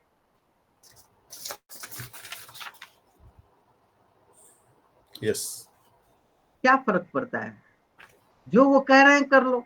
वहां फालतू में बहुत लोगों ने दिमाग लगाया कि नहीं तो इसमें ये जाना चाहिए, नहीं तो वो, क्यों हेड ऑन लेना, वहां भी आप ले जा करके यही ग्राउंड लेंगे ना। सही। Either you will move into the appeal or SLP, you have to take the same ground, isn't it?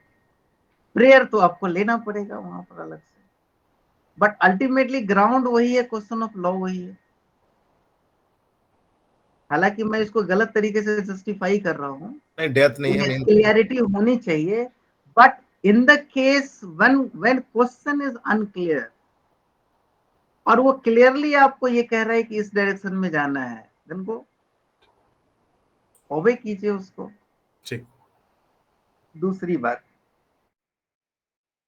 यहाँ पर आप जरा देखिए, मेरे कहने का मतलब ये था, डेमोन्स्ट्रेशन का पूरा कंक्लूजन ये था कि कैसे हम क्वेश्चन को पिकअप करते हैं, कहां से ग्राउंड पिकअप करते हैं और कैसे वहां पुटअप करते हैं। आप ये मान करके चलिए, कोई भी क्वेश्चन होगा बंसल साहब, कोई भी क्वेश्चन होगा, कैसा भी क्वेश्चन होगा, उसी क्वेश्चन से आपको आंसर लिखना है। आप कितने बड़े जौहरी हैं, इसकी पहचान आपको करनी पड़ेगी कि आपको 3 ग्राउंड पिकअप करने हैं उसी क्वेश्चन से, ये तो तय है, बाहर से तो आना नहीं। वो हाईकोर्ट वाले पार्ट पे ही लगेगा, हाईकोर्ट और ट्रायल कोर्ट का कॉम्बिनेशन से, तो हम उसी को ढूंढने का प्रैक्टिस कर लेना। और यदि वो 3 मिल गया, खेल खत्म है, फिर बचता कुछ नहीं। और वही चीज इसमें ट्रांसलेट करना, क्योंकि इसके अंदर पुटअप करने के लिए आपने क्वेश्चन ऑफ लॉ और ग्राउंड डाल दिए, तो बचा क्या? बिल्कुल ठीक। समझ रहे हो हम ये क्या कर रहे हैं? और वहां पर क्या, यदि हमारे ब्रेन में ये क्लियरिटी है कि हमको ये चीज निकालना है जितनी जल्दी हो सके, हम लिख लेंगे।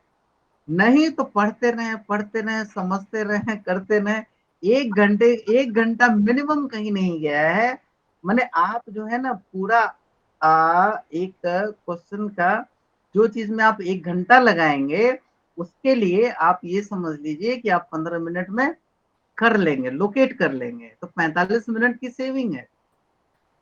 कुल मिलाकर के इस पेपर की स्ट्रेटजी ये है, आपको 4 पेपर दिया जा रहा है, 4 क्वेश्चन दिया जा रहा है और 5 क्वेश्चन दिया जा रहा है, और टोटल टाइम कितना है? 180 40 मिनट्स फॉर रीडिंग और 180 मिनट्स फॉर टोटल, यानी कुल मिलाकर के आप देख लो 8 210 मिनट। तो एक क्वेश्चन के लिए हार्डली आपको 5 कितना पड़ता है? 40 मिनट्स नहीं, 45 मिनट्स एवरेजली यदि आप करें, यस 45 मिनट्स का टारगेट है, not more than 45 minutes reading, understanding and writing. और ये तीनों में सिंक्रोनाइजेशन होना चाहिए, ऐसा ना हड़बड़ाहट मच जाए कि क्वेश्चन ही नहीं समझे, लिखना शुरू कर दिए, या क्वेश्चन समझने में ही ज्यादा टाइम ले लिए। इसका एक कंप्लीट पैकेज आपको डेवलप करना पड़ेगा। अब मेरे केस में क्या था कि मैं क्रिमिनल को देख करके डर जाता था, सिविल और रेट को देख करके मैं खुश हो जाता था, हालांकि कॉम्प्लिकेशंस पार्ट था। तो एक फियर फैक्टर भी होता है, कंफर्ट जोन भी होता है, जिसके साथ जो कन्वीनियंस है accordingly they have to approach and do that. But ये कंप्लीट सेट केयरफुली करना पड़ेगा। पहला क्वेश्चन आप 1 घंटा भी लीजिए एस्टेब्लिश करने में, यदि आपने प्रैक्टिस पहले किया हुआ है तो आराम से होगा। But what ever do carefully. First 3 question बहुत केयरफुली जाना है। और आपको मैं अभी एक एग्जांपल बता रहा हूं, और वो एग्जांपल मैं सर के कॉपी से दिखा रहा हूं, जो एक कॉपी मेरे पास आया है लास्ट ईयर का क्वेश्चन। सर एक क्वेश्चन है इसी से रिलेटेड में।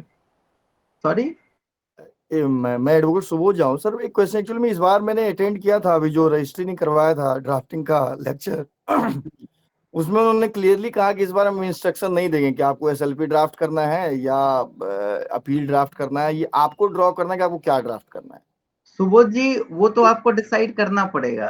और ये पार्ट पे मेरा आपने जो स्टेटमेंट दिया है ना, उसका पहले पार्ट पे मुझे थोड़ा सा रिजर्वेशन है कि उन्होंने ये कहा कि हम इंस्ट्रक्शन नहीं देंगे। जी वो इंस्ट्रक्शन कहाँ नहीं देंगे, इंस्ट्रक्शन रिगार्डिंग क्या ड्राफ्ट करना है वो नहीं देंगे। हाँ, वो नहीं देंगे। अदरवाइज क्वेश्चन पे इंस्ट्रक्शन रहेगा, ठीक है। और अदरवाइज जो भी इंस्ट्रक्शन रहेगा वहां रहेगा you need to read understand and follow accordingly. और ये डिसाइड करने के लिए है तो कम से कम ये तो क्लियरिटी होगी ना कि ये जाना कहाँ है। नहीं, जैसे कंफ्यूजन हो जाता है कि क्रिमिनल अपील जाए, जैसा आपने क्वेश्चन बताया, जो क्वेश्चन आपने लिया, या 136 में जाए, तो इसको कैसे डाउट को सर क्लियर करेंगे।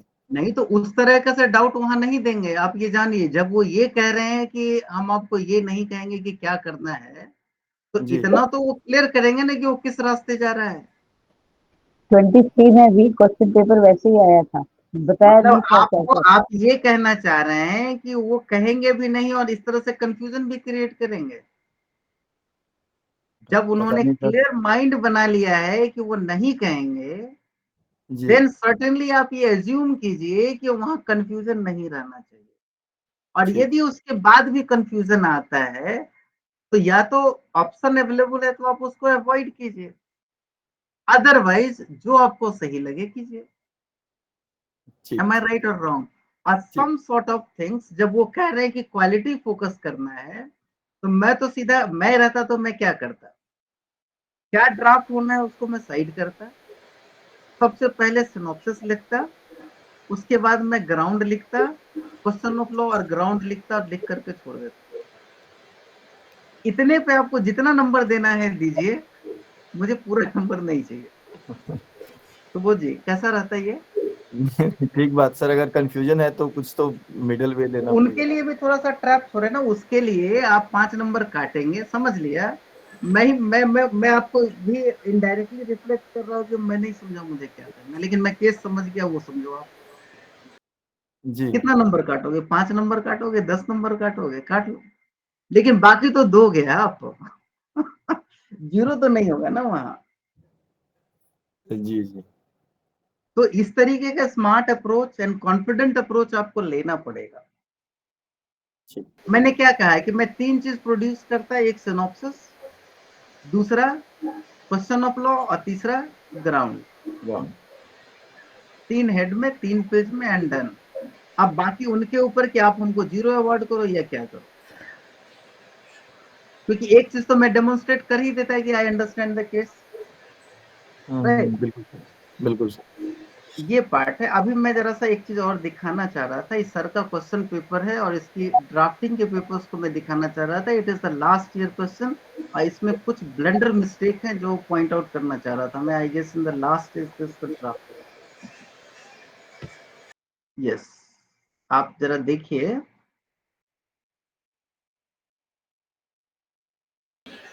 मीनवाइल मैं ये ऐड करना चाहूँगा सर सुबोध जी की क्वेरी पे।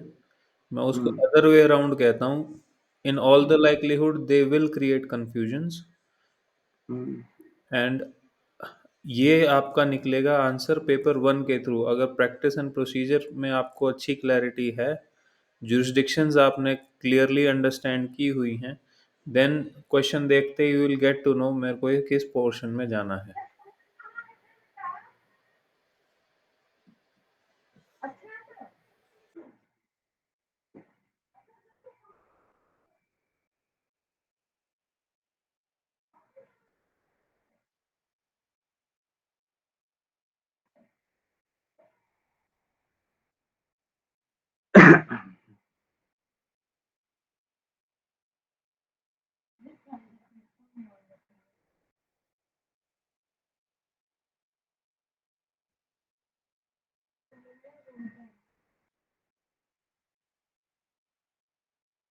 I'm sorry, I'm taking a little bit time to identify it.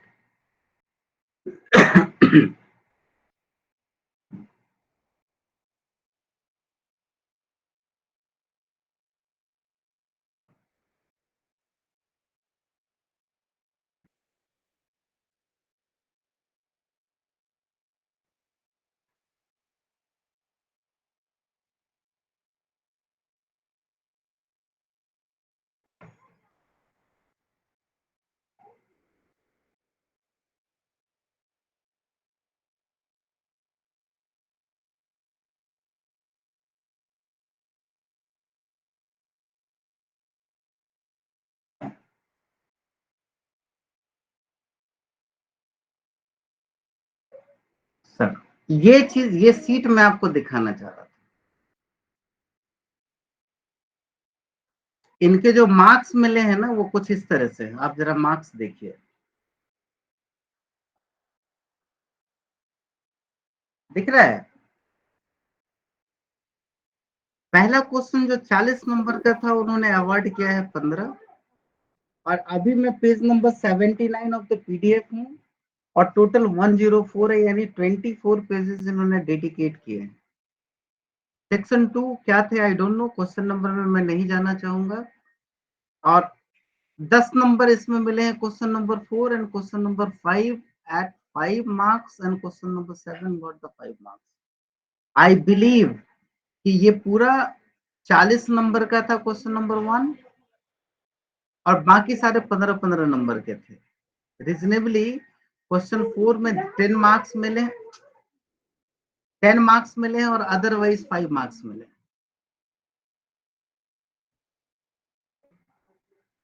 Am I clear up to this point or not? अब जरा इनका हम कुछ नहीं, सिर्फ और सिर्फ हम ग्राउंड को चेक करेंगे क्या वो फैक्ट से कोई कनेक्शन है, और ये जनरल ग्राउंड है। सिर्फ वही पॉइंट पर मैं जाऊंगा। अब ये 40 नंबर की बात थी, 40 नंबर में क्वेश्चन नंबर 1 था जो एक लंबा है। यहाँ पर इन्होंने एसएलपी शुरू किया फॉर्म 28। देखिए question number 1 in the Supreme Court of India,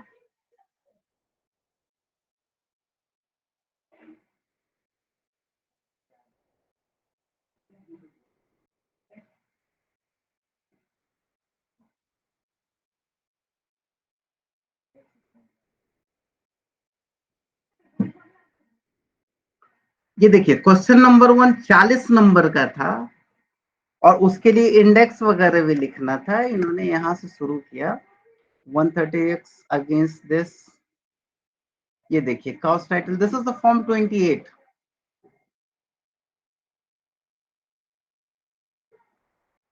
now list of dates, cause title, इसके बाद, इसके पहले नहीं होता, ये सारा पहले होता है। आप जरा देखिए यहाँ पर कवर पेज, अच्छा ये कवर पेज है, सॉरी सॉरी सॉरी, इन्होंने फर्स्ट कवर पेज डिजाइन किया, आफ्टर दैट 2, ये क्या है, इंडेक्स,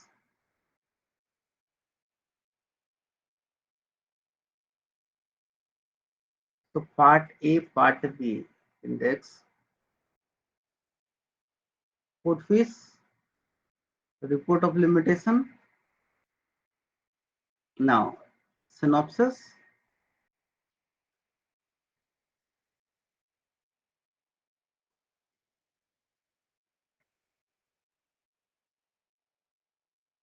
कुछ ज्यादा बड़ा सिनॉप्सिस नहीं है।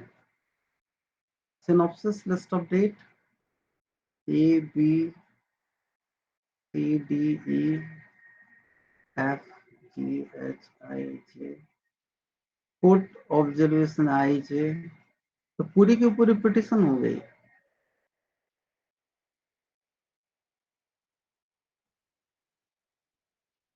Now this is the list of dates. बाप रे, उतना लंबा सिनॉप्सिस इन द एग्जाम। एक या दो पैराग्राफ वाज सफिशिएंट कि कौन सा केस है वो मेड आउट होना चाहिए, क्या legal issues involve, that's it. Now the list of dates,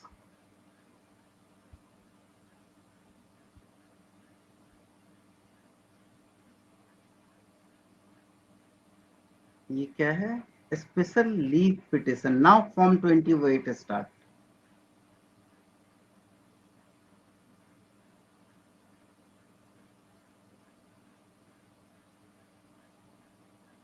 This is to, we'll read the question of law now. क्या है question of law? Whether the Honorable High Court has illegally exercised its jurisdiction. What is the connection with this particular case? I think no. Hmm? बताइए No. क्या ये जो general part है ये सारे case में हम लोग ले सकते हैं ना? किसी भी केस में ये लगा दीजिए।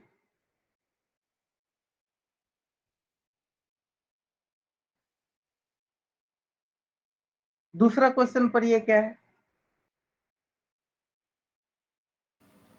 Whether the Honorable High Court has inherently related the provision of law. ये भी जनरल है। What is Yes, sir. third? What is third? Whether the Honorable High Court has failed to appreciate the facts and evidences. Which facts and evidence? Once we are saying High Court has illegally exercised its jurisdiction by way of what? Which jurisdiction?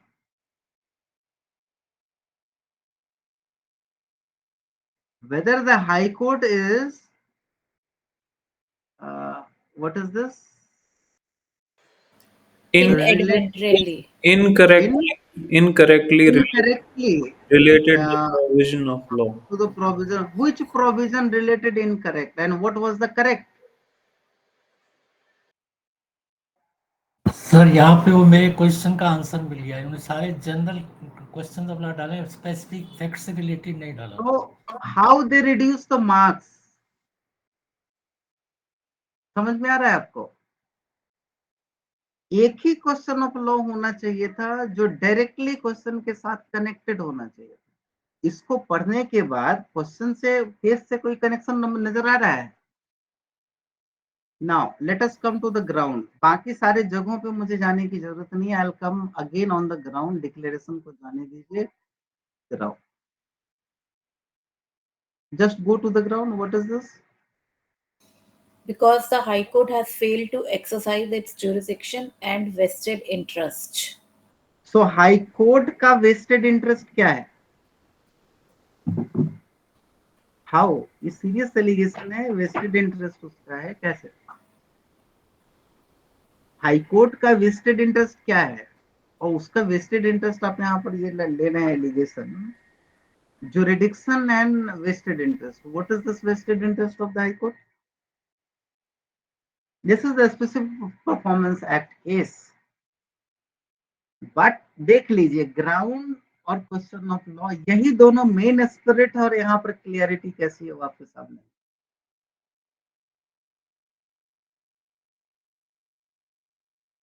Does this deserve more than 15 marks? जबकि इन्होंने लिखा है बहुत ज्यादा। कितना time दिया है वो आपके सामने है।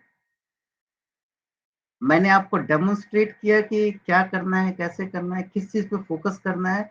Again I will go to the another part. Even though they written the affidavit, so this is the affidavit also.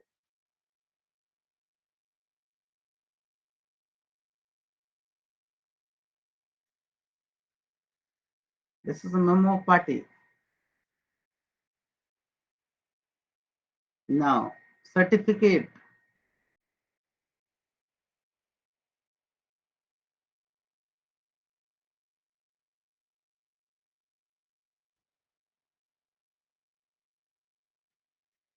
अब आप बताइए which one is the important? इतना सारा लिखना या कोर पॉइंट को लिखना? इट कैन बी रिड्यूस्ड, मतलब हाफ जितना लिखा हुआ है। The answer is yes. अब सोचिए आधा करने के बाद आपके ब्रेन का कैसा सिचुएशन होगा। मैं जरा ये सोच समझने का कोशिश कर रहा हूँ। जिन्होंने ये लिखा है उनके सामने यदि कॉपी आई होगी और क्वेश्चन आया होगा, उस समय उनके ब्रेन में क्या चला होगा और कैसे इन्होंने इनिशिएट किया होगा, इतना सारा कुछ लिख दिया होगा। अब थोड़ा और आगे चलते हैं। Next question, and again I land up on the same part. इधर उधर जाने के बजाय सिनॉप्सिस वगैरह में मैं जाऊंगा नहीं, सीधा सीधा I will land up to the question of. ठीक,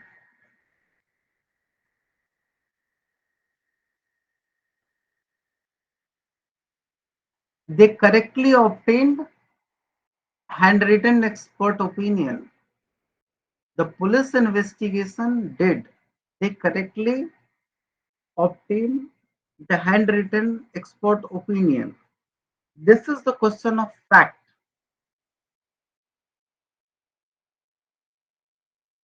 Some sort of procedural law.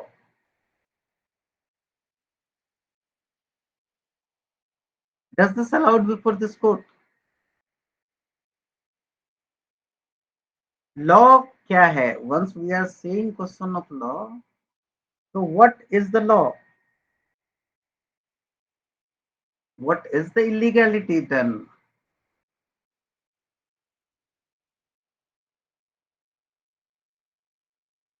Court और हाई कोर्ट की ड्यूटी कहाँ है? यहाँ पर कोर्ट एंड हाई कोर्ट से होता हुआ आता है ना।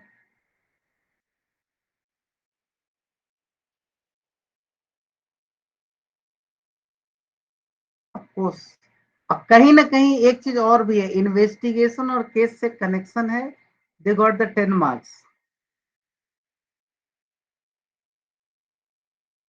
और हाई कोर्ट के बारे में एक लाइन यहाँ लिखा, whether the high court has apparently grasped in the judgment by following by the procedure The laid high, down whether the High Court has applied his mind correctly in the as provision. it,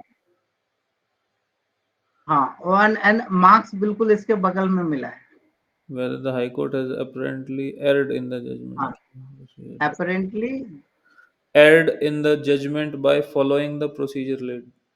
तो let us see the counter affidavit. इस पे भी हम नहीं जाएंगे क्योंकि यहाँ भी लीगल पॉइंट को ही सी, यहाँ लीगल पॉइंट आपको रेज करना है, उस पॉइंट पे फोकस करो। क्वेश्चन नंबर 7 देख लीजिए, this is the transfer petition.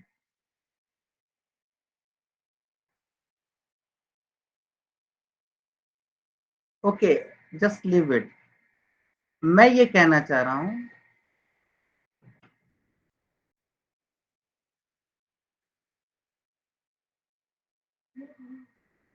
कि by demonstrating all these things, now we have sufficient idea कि कहाँ फोकस करना चाहिए, कैसे क्वेश्चन करना चाहिए और कैसे मार्क्स मिलता है और कैसे मार्क्स कटते हैं। Am I clear up to this point or not?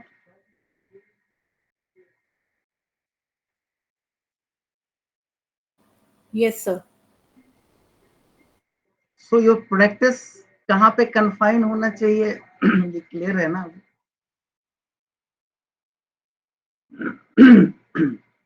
I guess आज का डिस्कशन ड्राफ्टिंग को साफ करने में कहीं ना कहीं इम्पोर्टेंट होगा।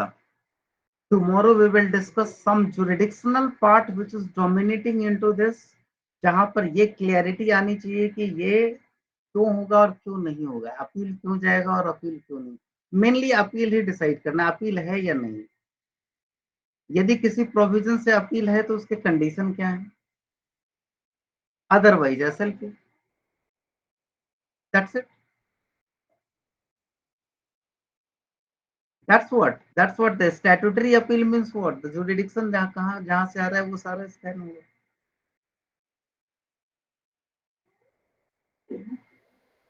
So सारे क्वेश्चंस को आप लोग पिकअप कीजिए, start solve grabbing the particular point. You know question होता क्या है कि जब हम सीधा सीधा पढ़ने लग जाते हैं, पढ़ने से पहले आपको ना सीधा पढ़ने के वजह से कि हम किसी जगह घूमने लग जाते हैं, लेकिन पुलिस वाला जब उसी एरिया में आता है तो सर्टेन ऑब्जेक्टिव के साथ आता है, क्रिमिनल्स आएगा वो सर्टेन ऑब्जेक्टिव के साथ आएगा, बेचने वाले आएंगे उसके सर्टेन ऑब्जेक्टिव्स हैं।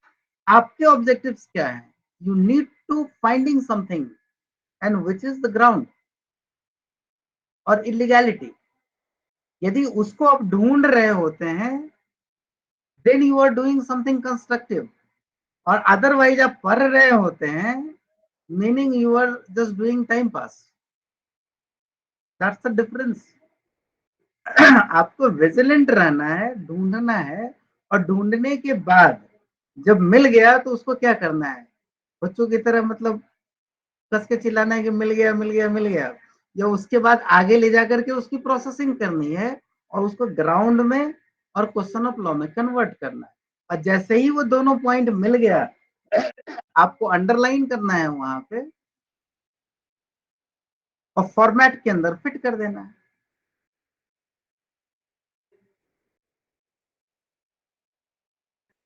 एंड देन, और जहां तक लिंक की बात है, आपको ड्राइव में माने ग्रुप के डिस्क्रिप्शन में ऑलरेडी दिया हुआ है। ग्रुप के डिस्क्रिप्शन के अंदर कभी खोल करके आप लोग देखिए। मैसेजेस पिन भी किए हुए हैं सर ऊपर देर। हाँ, और वहां पर मैंने ग्रुप के डिस्क्रिप्शन को भी देख लें तो थोड़ा उसके ऊपर एहसान हो जाएगा। ठीक है, तो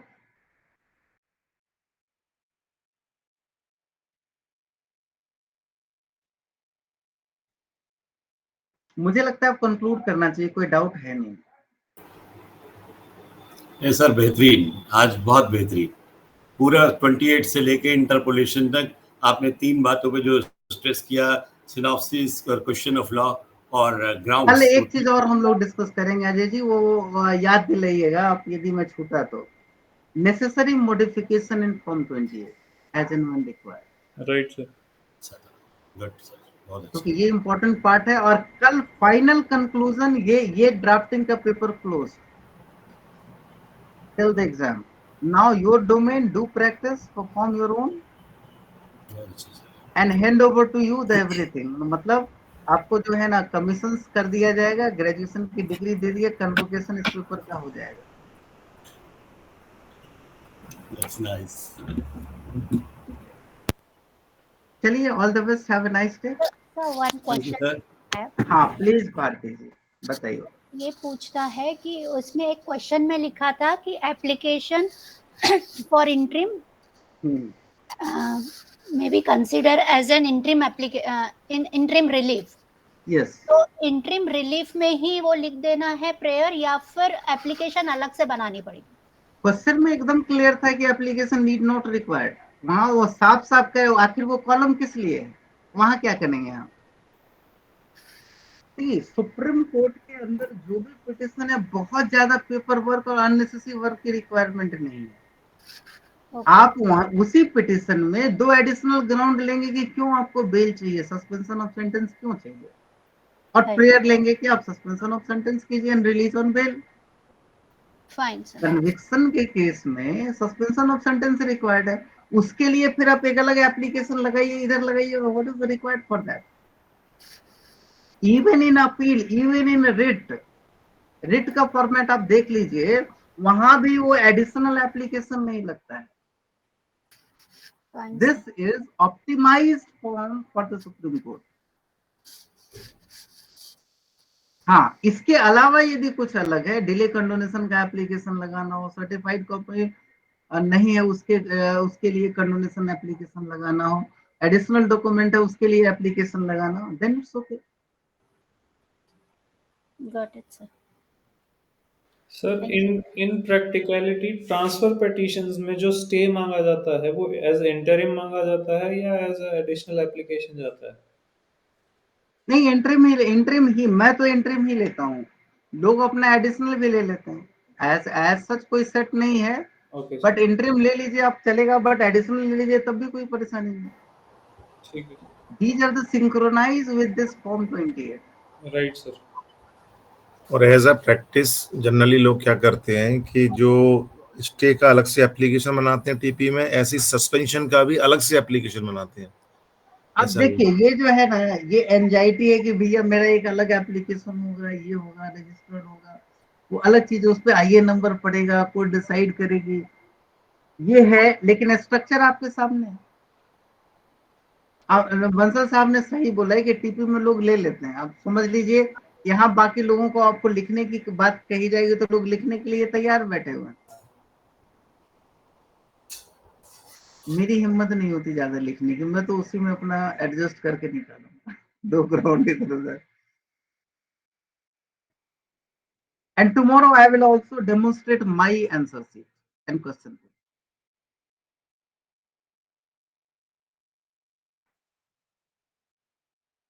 ठीक है, so done for the day. Have a nice day. See you tomorrow. A drafting concludes tomorrow. Thank you, sir. Thank you, sir. Have a good day. Sir, tomorrow we 5 o'clock. Yes, same time, same time. Thank you, sir. आप तो यही time करो।